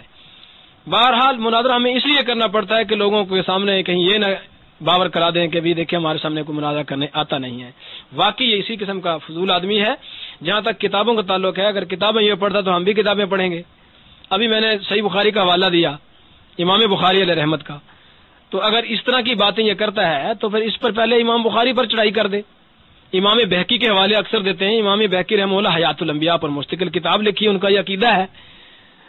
تو ان کا جہاں تک تعلق ہے نا، یہ کتابیں پڑھ پڑھ کے دکھانا، اصل میں ان کتابوں کو یہ سمجھ ہی نہیں سکتے. کیوں؟ یہ تو پروفیسر صاحب ہے نا، ان کو وہی پڑھانا چاہیے جو کچھ پڑھاتے ہیں. دینی کتابیں تو دینی علماء جو پڑھاتے ہیں، دینی یونیورسٹی ہیں، مذہبی ہیں، ان کو وہ جانتے ہیں، ان کو کیا پتا. تو بہرحال یہ تو صرف اور صرف کیا ہے بھی شیاطین کی طرف سے چھوڑے ہوئے ہیں، جیسے آپ کہتے ہیں، اس کو نام دیتے ہیں کہ بس یہ اس نے لوگوں کو گمراہ کرنے والے کام کرنا ہے. تو ماشاءاللہ آپ کا اچھا جذبہ ہے. واقعی چاہیے تو یہی کہ علماء کو نہیں آنا چاہیے، لیکن مجبوراً ہم آتے ہیں. جزاکم اللہ خیرن. اب چونکہ بھائی وقت کافی ہو چکا ہے، میں 2 سوالات انشاءاللہ جو ہے وہ ہوں گے، اس کے بعد پھر اجازت چاہیں گے. پھر ہو سکا تو صبح میں کچھ جو ہے وہ وقت مولانا محمود عالم صفدر صاحب سے جو ہے لیں گے. تو آ جائیے بھائی جس کو آنا ہے مائک پہ. جزاک اللہ. 2 سوالات انشاءاللہ آپ کریں زیادہ سے زیادہ.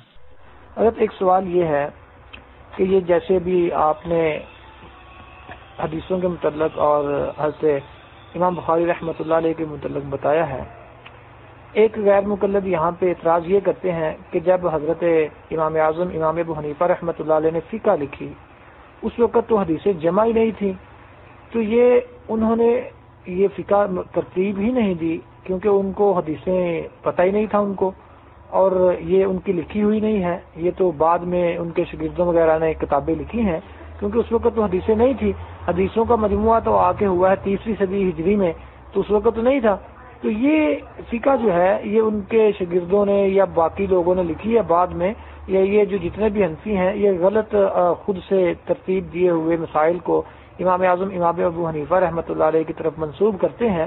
اور یہ ایک امت ہے حنفیہ کے نام سے، اس کو یہ سمجھیں کہ یہ امت محمدی نہیں، یہ امتیہ حنفی ہے، کیونکہ یہ حنفی نماز پڑھتے ہیں اور ہم محمدی نماز پڑھتے ہیں، تو ہم میں اور ان میں زمین آسمان کا فرق ہے. لہذا یہ حنفی نماز پڑھنے کی وجہ سے کافر ہو گئے ہیں، اور تمام کے تمام غیر مقلد محمدی نماز پڑھتے ہیں اور ٹانگیں چوڑی کر کے 6 فٹ، تو یہ سارے کے سارے جو ہیں وہ جو ہے صحیح حدیث پہ عمل کرتے ہیں. یہ حضرت ان کا سوال ہے اور اس پہ اعتراض اٹھاتے ہیں. اس پہ کچھ عرض کر دیں تاکہ ہمارے جو یہاں پہ بیٹھنے والے حضرات ہیں وہ اس سے جو ہے یہ محمدی اور حنفی نماز سے بہت سے لوگوں کو گمراہ کیا جاتا ہے، تو اس پہ ذرا تفصیل سے روشنی ڈال دیں. جزاک اللہ خیر. ماشاءاللہ بھائی آپ کا سوال بہت اچھا ہے. جہاں تک تعلق ہے امام ابو حنیفہ رحمہ اللہ کی فقہ کی ترتیب دینے کا، مسائل کی ترتیب دینے کا، اور یہ کہ ان کے پاس احادیث نہیں تھیں یا اس دور میں احادیث جمع نہیں ہوئی تھی، یہ بالکل جہالت کا سوال ہے. حتیٰ کہ نبی اقدس صلی اللہ علیہ وسلم کے صحابی عبداللہ بن عمرو بن العاص رضی اللہ تعالی عنہما یہ خود احادیث کو لکھتے تھے. ان کا صحیفہ صادقہ کے نام سے مشہور تھا اور یہ حدیث کی مستقل کتاب تھی. حضرت ابو ہریرہ رضی اللہ تعالیٰ عنہ خود فرماتے ہیں کہ مجھ سے اگر کوئی زیادہ حدیثیں زیادہ جاننے والا ہے تو وہ عبداللہ بن عمرو بن العاص ہے، کیونکہ وہ ہر فرمان کو لکھ لیا کرتے تھے. پھر تابعین نے تو مستقل احادیث کی کتابیں لکھی ہیں، احادیث کو جمع کیا کتابوں میں. اور یہ کہنا کہ اس دور میں حدیثیں نہیں تھیں، اس کا مطلب ہے یہ حدیثیں اگر اس دور میں نہیں تھی تو لوگ کس طرح عمل کرتے تھے حدیث کے اوپر، حدیث کو کس طرح لیتے تھے. تو فقہا جو اگر مسائل بیان کرتے تھے تو بغیر حدیث کے بیان کرتے تھے. یہ بات غلط ہے. امام ابو حنیفہ رحمہ اللہ نے خود فرمایا ہے اپنے بیٹے حماد کو وصیت کرتے ہوئے کتاب الوصیہ میں، فرمایا کہ میں آپ کو 5 حدیثیں پیش کر رہا ہوں، اے میرے بیٹے اس کے مطابق تم دنیا میں زندگی گزارنا، دنیا اور آخرت میں تم کامیاب رہو گے. یہ میں 5 حدیثیں ان احادیث میں سے سنا رہا ہوں جو میں نے نبی اقدس صلی اللہ علیہ وسلم کی 5 لاکھ احادیث کو جمع کیا تھا. کیونکہ امام ابو حنیفہ رحمہ اللہ 4000 تابعین اس کے استاد ہیں اور معاصر جو ہیں دیگر حضرات اس کے علاوہ ہیں. تو یہ کہنا ان کا کہ اس دور میں حدیثیں جمع نہیں ہوئی تھی، یہ بات غلط. دوسری بات یہ کہ امام ابو حنیفہ نے کتابیں نہیں لکھی، یہ بات بھی غلط ہے. امام ذہبی رحمۃ اللہ علیہ نے، امام سیوطی رحمۃ اللہ علیہ نے تاریخ الاسلام اور تاریخ الخلفاء میں وضاحت کی ہے کہ 143 ہجری میں امام ابو حنیفہ رحمہ اللہ نے کتاب لکھی الفقہ والرائے، خود تصنیف کی ہے. اور امام ابو حنیفہ رحمہ اللہ کی حدیث کے فن میں کتاب الآثار ہے. اور دیگر فنون پر بھی امام ابو حنیفہ رحمہ اللہ کی 10-15 کتابیں ہیں جن میں کافی ساری مطبوعہ کتابیں موجود ہیں. تو یہ کہنا ان کا کہ یہ انہوں نے کوئی تصنیف کتاب نہیں کی، کتاب نہیں لکھی، یہ معتزلہ کا اصل میں اعتراض تھا. اور یہ سب سے پہلے معتزلہ حضرات نے اعتراض اس لیے کیا تھا کہ امام ابو حنیفہ رحمہ اللہ معتزلہ اور قدریہ کا رد کیا کرتے تھے، ان کے خلاف کتابیں لکھی تھیں اور اپنے کتابوں میں اس کی تصریح کی تھی کہ یہ گمراہ ہیں. اس لیے انہوں نے انکار کیا اپنے زمانے میں کہ یہ امام ابو حنیفہ کی تصنیف کا انکار کر دو تاکہ ہمارے خلاف بات پکی نہ ہو. تو یہ اعتراض پرانا ہے جو معتزلہ نے کیا تھا، ان سے یہ اندھی تقلید میں لیتے ہیں، تحقیق نہیں ہے. غیر مقلد ہمیشہ تقلید کرتا ہے اندھی، تحقیق نہیں کرتا. کبھی ہم جب بات کریں گے انشاءاللہ تو پھر آپ کو بتائیں گے کہ یہ تقلید اندھی کرتا ہے یا علاوہ جھل بصیرت کرتا ہے. بالکل اندھی تقلید کرتا ہے، حالانکہ تحقیق کی دعوت دوسروں کو دیتا ہے کہ تحقیقی بات مانو، اور خود تقلیدی بات مانتا ہے. انتہائی اندھے درجے کا مقلد ہے.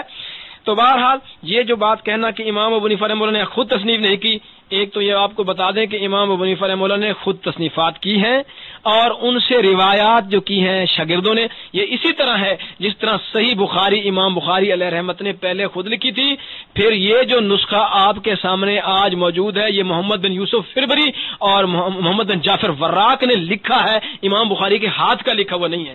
اس کے باوجود یہ اس کا شاگرد آگے بیٹھ کے لکھتا ہے، آگے امام بخاری پڑھا رہا ہے، اس کے ہاتھ کا لکھا ہوا نسخہ پھر بھی امام بخاری کا، بخاری شریف اسی کی کتاب مانی جاتی ہے.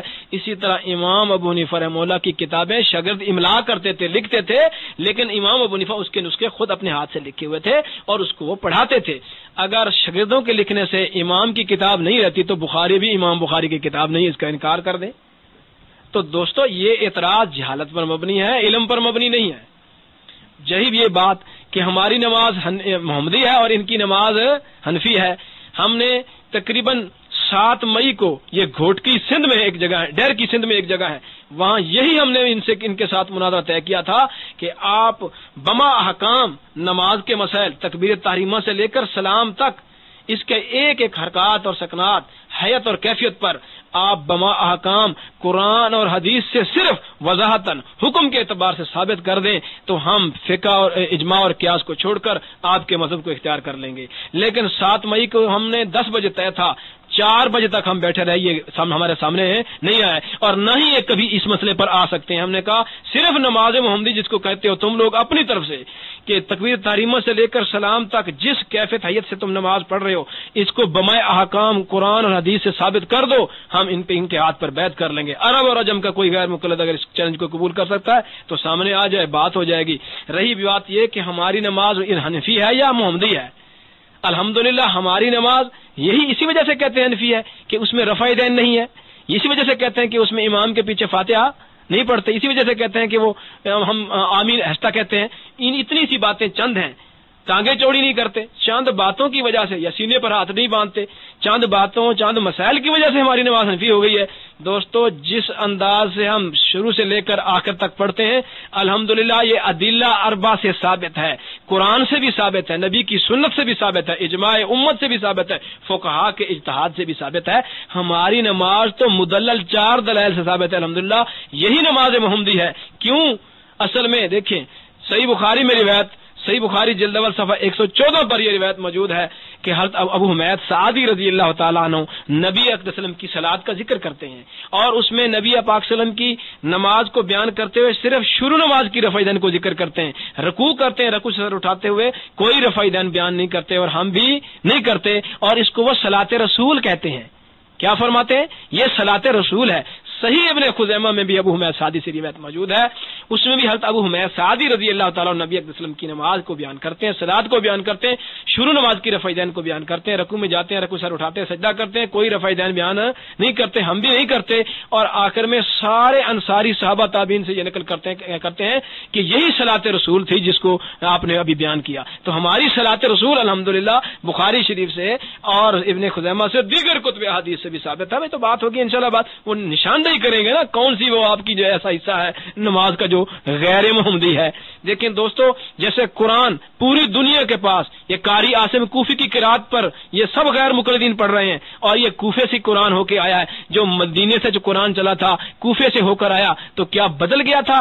کوفہ والوں نے اپنا قرآن بنا لیا تھا؟ نہیں، جیسے انہوں نے قرآن میں خیانت نہیں کی اسی طرح نماز مدینے سے نبی پاک صلی اللہ علیہ وسلم کے صحابہ لے کر آئے، 1500 صحابہ سکونت پذیر کوفے میں ہوئے، وہ نماز بھی ساتھ لے کر آئے، انہوں نے بھی وہی محمدی نماز جو نبی پاک صلی اللہ علیہ وسلم سے قرآن لے کے آئے وہی بے عینی قرآن پہنچایا، اور جو نبی پاک صلی اللہ علیہ وسلم سے جو نماز لے کر آئے بے عینی ہی وہی نماز پر آگے لے کے چلے۔ نماز کو انہوں نے بدلا نہیں، قرآن کو انہوں نے بدلا نہیں۔ اگر نماز کو بدل لیا اہل کوفہ نے تو قرآن کو بھی تو بدلا ہوگا۔ ان کو چاہیے کہ قرآن پڑھنا چھوڑ دیں۔ یہ شاہ فہد رحمہ اللہ نے جو قرآن کو ابھی چھپوایا تھا اس کے پیچھے لکھا ہوا ہے کہ اس قرآن کی تعریف یہ ہے کہ قاری عاصم کوفی کی روایت کے قرات کے مطابق ہے اور قاری حفص کوفی کی روایت کے مطابق ہے۔ اور بھائی دنیا کے پاس قرآن پہنچانے والے بھی کوفے والے ہیں اور نماز پہنچانے والے بھی کوفے والے ہیں، کیونکہ کوفے والوں نے امام ابو حنیفہ رحمہ اللہ کے مقلدین نے پوری دنیا میں جہاد بھی کیا اور اسلام کو پہنچایا بھی۔ صحیح بس بہت سے ساتھیوں کا ہمارے ہاتھ کھڑا ہوا ہے، اب آپ حضرات آپس میں قرآن اندازی کر لیجئے کہ آخری سوال کون کرے گا، تو اس کے بعد پھر انشاءاللہ اجازت چاہوں گا۔ یہاں دیکھیں 1:45 ہو رہے ہیں رات کے، تو تینوں حضرات آپس میں قرآن اندازی کر لیجئے اور مائک پر آ جائیے۔ جزاک اللہ۔ السلام علیکم۔ تو ماشاءاللہ حضرت نے جو ہے وہ بڑے اچھے انداز میں جو ہے وہ سوالوں کے جو ہے وہ جواب دیے ہیں، تو میرا خیال ہے کہ ابھی حمزہ رضوی بھائی کو موقع دیتا ہوں میں کہ وہ بھی اپنا جو ہے وہ آخری سوال کر لیں، پھر اس کے بعد انشاءاللہ نعت والا بھائی جو ہے وہ آئیں گے شکریہ ادا کرنے کے لیے۔ السلام علیکم ورحمۃ اللہ وبرکاتہ۔ بھائی اگر آواز آ رہی ہے تو ذرا بتا دیں ٹیکسٹ میں لکھ کر۔ بھائی آواز آ رہی ہے میری؟ جی جزاک اللہ۔ بھائی پہلی بات تو یہ ہے حضرت کا میں تحریر سے شکر گزار ہوں کہ حضرت نے اپنے قیمتی وقت نکالا اور یہاں پر آئے۔ حضرت ایک گزارش کروں گا چھوٹی سی، وہ اس حوالے سے کہ جمعۃ المبارک والے دن جو ہے طالب الرحمان یہ جو جس کے تمام کام تو اس کے شیطانی ہیں، وہ آدھے گھنٹے کے لیے یا گھنٹے کے لیے جو اس کو چندہ ملتا ہے، جو یہ اکٹھا کر کے اس کو چندہ دیتے ہیں، وہ اس چندے سے یہاں پر آگے اپنا مداری، جیسے وہ مداری گر نہیں ہوتا اپنی پٹکی کھول کے مداری کرتا ہے آدھا گھنٹہ، تو یہ سلسلہ انہوں نے شروع کیا ہوا ہے۔ تو اس حوالے سے جو ہے وہ آپ کو ٹائم نکالیں انشاءاللہ۔ ہمیں آپ جیسے رات کی بہت ضرورت ہے یہاں پر کہ وہ جمعے والے دن یا اور کوئی دن مقرر کرے جہاں پہ ہمیں کچھ ٹائم دیا جائے تاکہ ان شیطان بازیوں سے روکا جائے اور امت مسلمہ کو ان کی صحیح رہنمائی کی جائے۔ تو بہرحال سوال تو ملت اسلامیہ بھائی میں نے ایک مدلل سوال کر لیا تھا، سوال تو بہت سے ہیں اس حوالے سے کرنے کے لیے، لیکن حضرت کا ٹائم جو ہے وہ کافی ہو چکا ان کے ہاں۔ تو میں چاہتا ہوں کہ ایسے حضرات جو اتنے قیمتی وقت نکال کے یہاں پر آتے ہیں تو ان کو کچھ ریسٹ کا موقع بھی دیا جائے۔ الحمدللہ علماء کرام کی سرپرستی تو رہتی ہے، تو میں تو بہت خوشی ہوئی کہ حضرت یہاں پہ تشریف لائے۔ اور جی نعت والا بھائی آپ کے لیے ہے، آپ مائک پہ تشریف لے آئیں، آپ حضرت کا شکریہ ادا کر دیں۔ سوال تو میں نہیں کرنا چاہ رہا ہوں۔ جی جزاک اللہ۔ السلام علیکم ورحمۃ اللہ وبرکاتہ۔ تمام حضرات کا بہت بہت شکریہ جو روم میں تشریف فرما ہے ان کا، اور خصوصاً علماء کرام کا اور ہمارے بھائی جو ہے محترم ابن ابی صادق بھائی کا۔ تو غیر مقلد کے بارے میں سوالات حضرت نے سب سوالات کا جو ہے وہ تو جوابات دے دیے اپنے جہاں تمام جو ہے بیانات میں، اللہ ان کو جزائے خیر دے۔ اور یہ غیر مقلد شیعہ کے بھائی ہیں، نہ یہ قرآن مانتے ہیں، نہ یہ حدیث مانتے ہیں، نہ یہ سنت مانتے ہیں، نہ صحابہ مانتے ہیں۔ یہ تو شیعہ خارجی اور مودودی یہ سب ایک ہی ہے، نسل ہے، ایک ہی کتے کی مکھیاں ہیں، یہ کچھ بھی نہیں مانتے۔ ہاں جی میں مائک چھوڑتا ہوں، آپ حضرات کا ایک بار پھر شکریہ ادا کرتا ہوں۔ اللہ سبحانہ و تعالیٰ سے دعا ہے آپ حضرات کا آنا قبول و منظور فرمائے، آپ کا بیان کرنا ہمارا سننا جو ہے وہ بھی قبول و منظور فرمائے، اللہ ہمیشہ اہل سنت والجماعت میں رکھے، آمین۔ جی آ جائیں جی حضرت آپ، ملت اسلامی بھائی آپ کا ہاتھ کھڑا ہے۔ میری طرف سے تمام حضرات کا پھر دوبارہ شکریہ، خصوصاً علماء کرام کا۔ السلام علیکم ورحمۃ اللہ۔ جی جزاک اللہ نعت والا بھائی، اللہ رب العزت آپ کو جزائے خیر عطا فرمائے۔ تو ابن ابی صادق بھائی، ابھی میں چاہوں گا کہ حضرت جو ہے وہ مائک پہ تشریف لائیں اور جو ہے وہ دعا فرما دیں، پھر اس کے بعد انشاءاللہ جو ہے وہ روم کے اندر ہم اپنی روٹین کے مطابق جو ہے وہ گفتگو کا سلسلہ جو ہے وہ شروع کریں گے۔ تو انشاءاللہ آئندہ بھی علماء جو ہے وہ تشریف لاتے رہیں گے، اس حوالے سے بھی ترتیب جو ہے وہ بن رہی ہے۔ تو بس اس میں یہ ہے کہ کچھ حضرات کے تعاون کی بھی ضرورت ہے کہ جو سیٹ اپ پورا بنایا جا رہا ہے تو اس میں ساتھی جو ہے وہ کچھ علماء سے جو ہے وہ تعاون بھی کریں تاکہ جو سلسلہ ہے وہ جلد از جلد جو ہے وہ یعنی اپنے منزل کی طرف جو ہے پہنچے۔ تو ابھی میں یہ چاہوں گا کہ ابن ابی صادق بھائی آپ مائک پہ تشریف لائیں اور حضرت جو ہے وہ دعا فرما دیں۔ جی السلام علیکم ورحمۃ اللہ وبرکاتہ۔ حضرت سے خصوصی درخواست ہے کہ دعا میں حضرت جو ہے یہ دعا ضرور فرمائیے گا کہ پیلٹاک کی دنیا کے ساتھیوں کو اللہ تعالیٰ طالب الرحمان کی شر سے جو ہے وہ محفوظ رکھے۔ حضرت خصوصی دعا فرمائیے گا کیونکہ یہاں پہ وہ بڑی شیطانیت کرتا ہے اور بڑی شر جو ہے وہ پھیلاتا ہے۔ حضرت مائک پہ تشریف لائیں۔ جی السلام علیکم ورحمۃ اللہ وبرکاتہ۔ بی ایچ بھائی آپ کی بات کا جواب میں دوں گا انشاءاللہ کہ ابھی تو وہ بیچارہ جو ہے نا وہ ہم سے خود جو ہے وہ جان چھڑاتا پھرتا ہے۔ ابھی اس نے جو شر پھیلانا تھا وہ پھیلا چکا ہے۔ ابھی آپ کو پتا کہ وہ ہمارے سامنے ہاتھ جوڑ کے کھڑا ہے کہ ملت اسلامیہ میں نے تم سے مناظرہ نہیں کرنا، کمانڈر سے میں نے مناظرہ نہیں کرنا، فلاں سے میں نے مناظرہ نہیں کرنا، فلاں سے میں نے مناظرہ نہیں کرنا۔ وہ ابھی الحمدللہ جو ہے نا وہ ہاتھ جوڑ کے ہمارے سامنے کھڑا ہے۔ باقی اپنے گھر کے اندر تو جو ہے وہ چوہا بھی شیر ہوتا ہے۔ تو ابھی یہاں پالٹاک پہ انشاءاللہ وہ ہمارے سامنے آنے کی ہمت نہیں کرے گا، لیکن اپنے روم کے اندر بیٹھ کے جو مرضی جو ہے وہ بھونکتا رہے۔ لیکن ہم نے یہاں پہ الحمدللہ اس کو وہاں پہ لٹکا دیا ہے، یعنی ہم نے یہاں پالٹاک پہ غیر مقلدیت کو زندہ گاڑ دیا ہے۔ تو ابن ابی صادق بھائی تشریف ہے مائک پہ۔ ماشاءاللہ آپ کی باتیں اور آپ کا جذبے کو دیکھ کر ہمیں بہت خوشی ہوئی۔ اللہ تبارک و تعالی واقعی آپ سے دین کا کام لے۔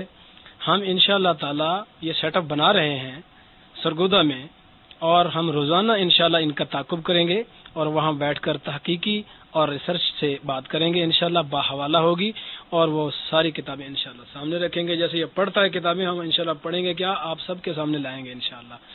اور آج کل جو ہم کراچی میں یہاں آئے ہوئے ہیں اسی سلسلے میں آئے ہوئے ہیں کہ کتابیں مرکز کے لیے لے لیں، اور وہاں ہم کمپیوٹر روم اور اپنی ویب سائٹ بھی انشاءاللہ بنا رہے ہیں۔ انشاءاللہ بہت جلد ہو جائے گا۔ روزانہ انشاءاللہ ہم ٹائم دیں گے، روزانہ ان کا پوری دنیا ورلڈ سطح پہ ہم ان کا تعاقب کریں گے اور انشاءاللہ ان کے شر سے لوگوں کو انشاءاللہ بچائیں گے اللہ تعالیٰ کی توفیق سے۔ تو آپ ہمارے حق میں یقیناً دعا کی درخواست ہے، یہ دعائیں بھی کرتے رہنا کہ اللہ تعالیٰ ہمیں یہ ایسا پروگرام جو ہے اس کو بنانے کی توفیق عطا فرمائے اور اس میں جو مشکلات ہیں اس کو بھی اللہ تعالیٰ دور فرمائے۔ وہاں ہم نے مسلسل تخصص فی دعوت و تحقیق جو ان کے انشاءاللہ تعالیٰ جالے پیدا کرنے ہیں، ہم نے مناظرین کی ٹیم پیدا کرنی ہے انشاءاللہ، ہم ان کا انشاءاللہ ناک میں دم کر دینا ہے، ہم نے ان کی گمراہی کو انشاءاللہ آگے روکنا ہے، ان کے شیاطین قسم کی چالوں کو انشاءاللہ بند کرنا ہے ہم نے اللہ کے فضل سے۔ اور تخصص کی دعوت و تحقیق میں انشاءاللہ اعلیٰ درجے کا ہم مناظر بنائیں گے، اور اس دفعہ انشاءاللہ شوال سے ہمارا جو انٹری ہوگی اس میں 15 علماء ہم اس کو انٹر کریں گے اور اس پر انشاءاللہ تعالی تمام یعنی کہ اس قسم کے مسائل پر پوری فلی ریسرچ کروائیں گے انشاءاللہ، اور انشاءاللہ دلائل کے اعتبار سے وہ مسلح ہو کر ان سے بات کرے گا اور ان کو انشاءاللہ منہ چھپانے کی جگہ نہیں ملے گی۔ عرب کنٹری ہو یا باہر ہو جہاں بھی ہوں گے انشاءاللہ ان کا ہم تعاقب کریں گے۔ انشاءاللہ ہم وہ روم بنا رہے ہیں، ابھی کچھ کیونکہ دقت ہے، کچھ مشکلات ہیں، وہ دور ہو جائیں گے انشاءاللہ۔ تو اللہ تبارک و تعالی آپ سب حضرات جو موجود ہیں اللہ تعالی اس کے شر سے، اس کے شیطان کے شر سے یا ان کے جتنے بھائی ہیں شیاطین ان کے شر سے اللہ تعالی محفوظ رکھے۔ تو اب دعا کے لیے ہاتھ اٹھا لیں۔ الحمدللہ رب العالمین الرحمن الرحیم مالک یوم الدین ایاک نعبد و ایاک نستعین اهدنا الصراط المستقیم صراط الذین انعمت علیہم غیر المغضوب علیہم ولا الضالین آمین۔ اللهم صل على محمد وعلى آل محمد كما صليت على إبراهيم وعلى آل إبراهيم إنك حميد مجيد اللهم بارك على محمد وعلى آل محمد كما باركت على إبراهيم وعلى آل إبراهيم إنك حميد مجيد ربنا آتنا فی الدنیا حسنۃ وفی الآخرۃ حسنۃ وقنا عذاب النار۔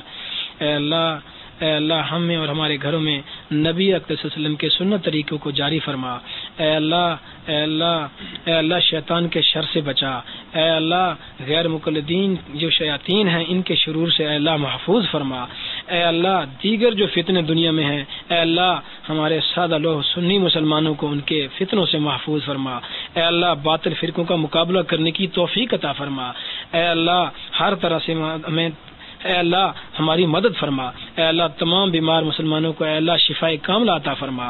اے اللہ ہمارے سب مسلمانوں کے گناہوں کو معاف فرما۔ اے اللہ اسلام کی اے اللہ تو بول بالا فرما۔ اے اللہ تمام مسلم کنٹریز کو اے اللہ محفوظ فرما۔ اے اللہ مسلمانوں کی حفاظت فرما۔ اے اللہ علماء کرام کی حفاظت فرما۔ اے اللہ ہمیں جب تک رکھ اے اللہ دین اسلام پر رکھ۔ اے اللہ جب تو ہمیں موت دے تو ایمان پر موت دے۔ اجمعین آمین۔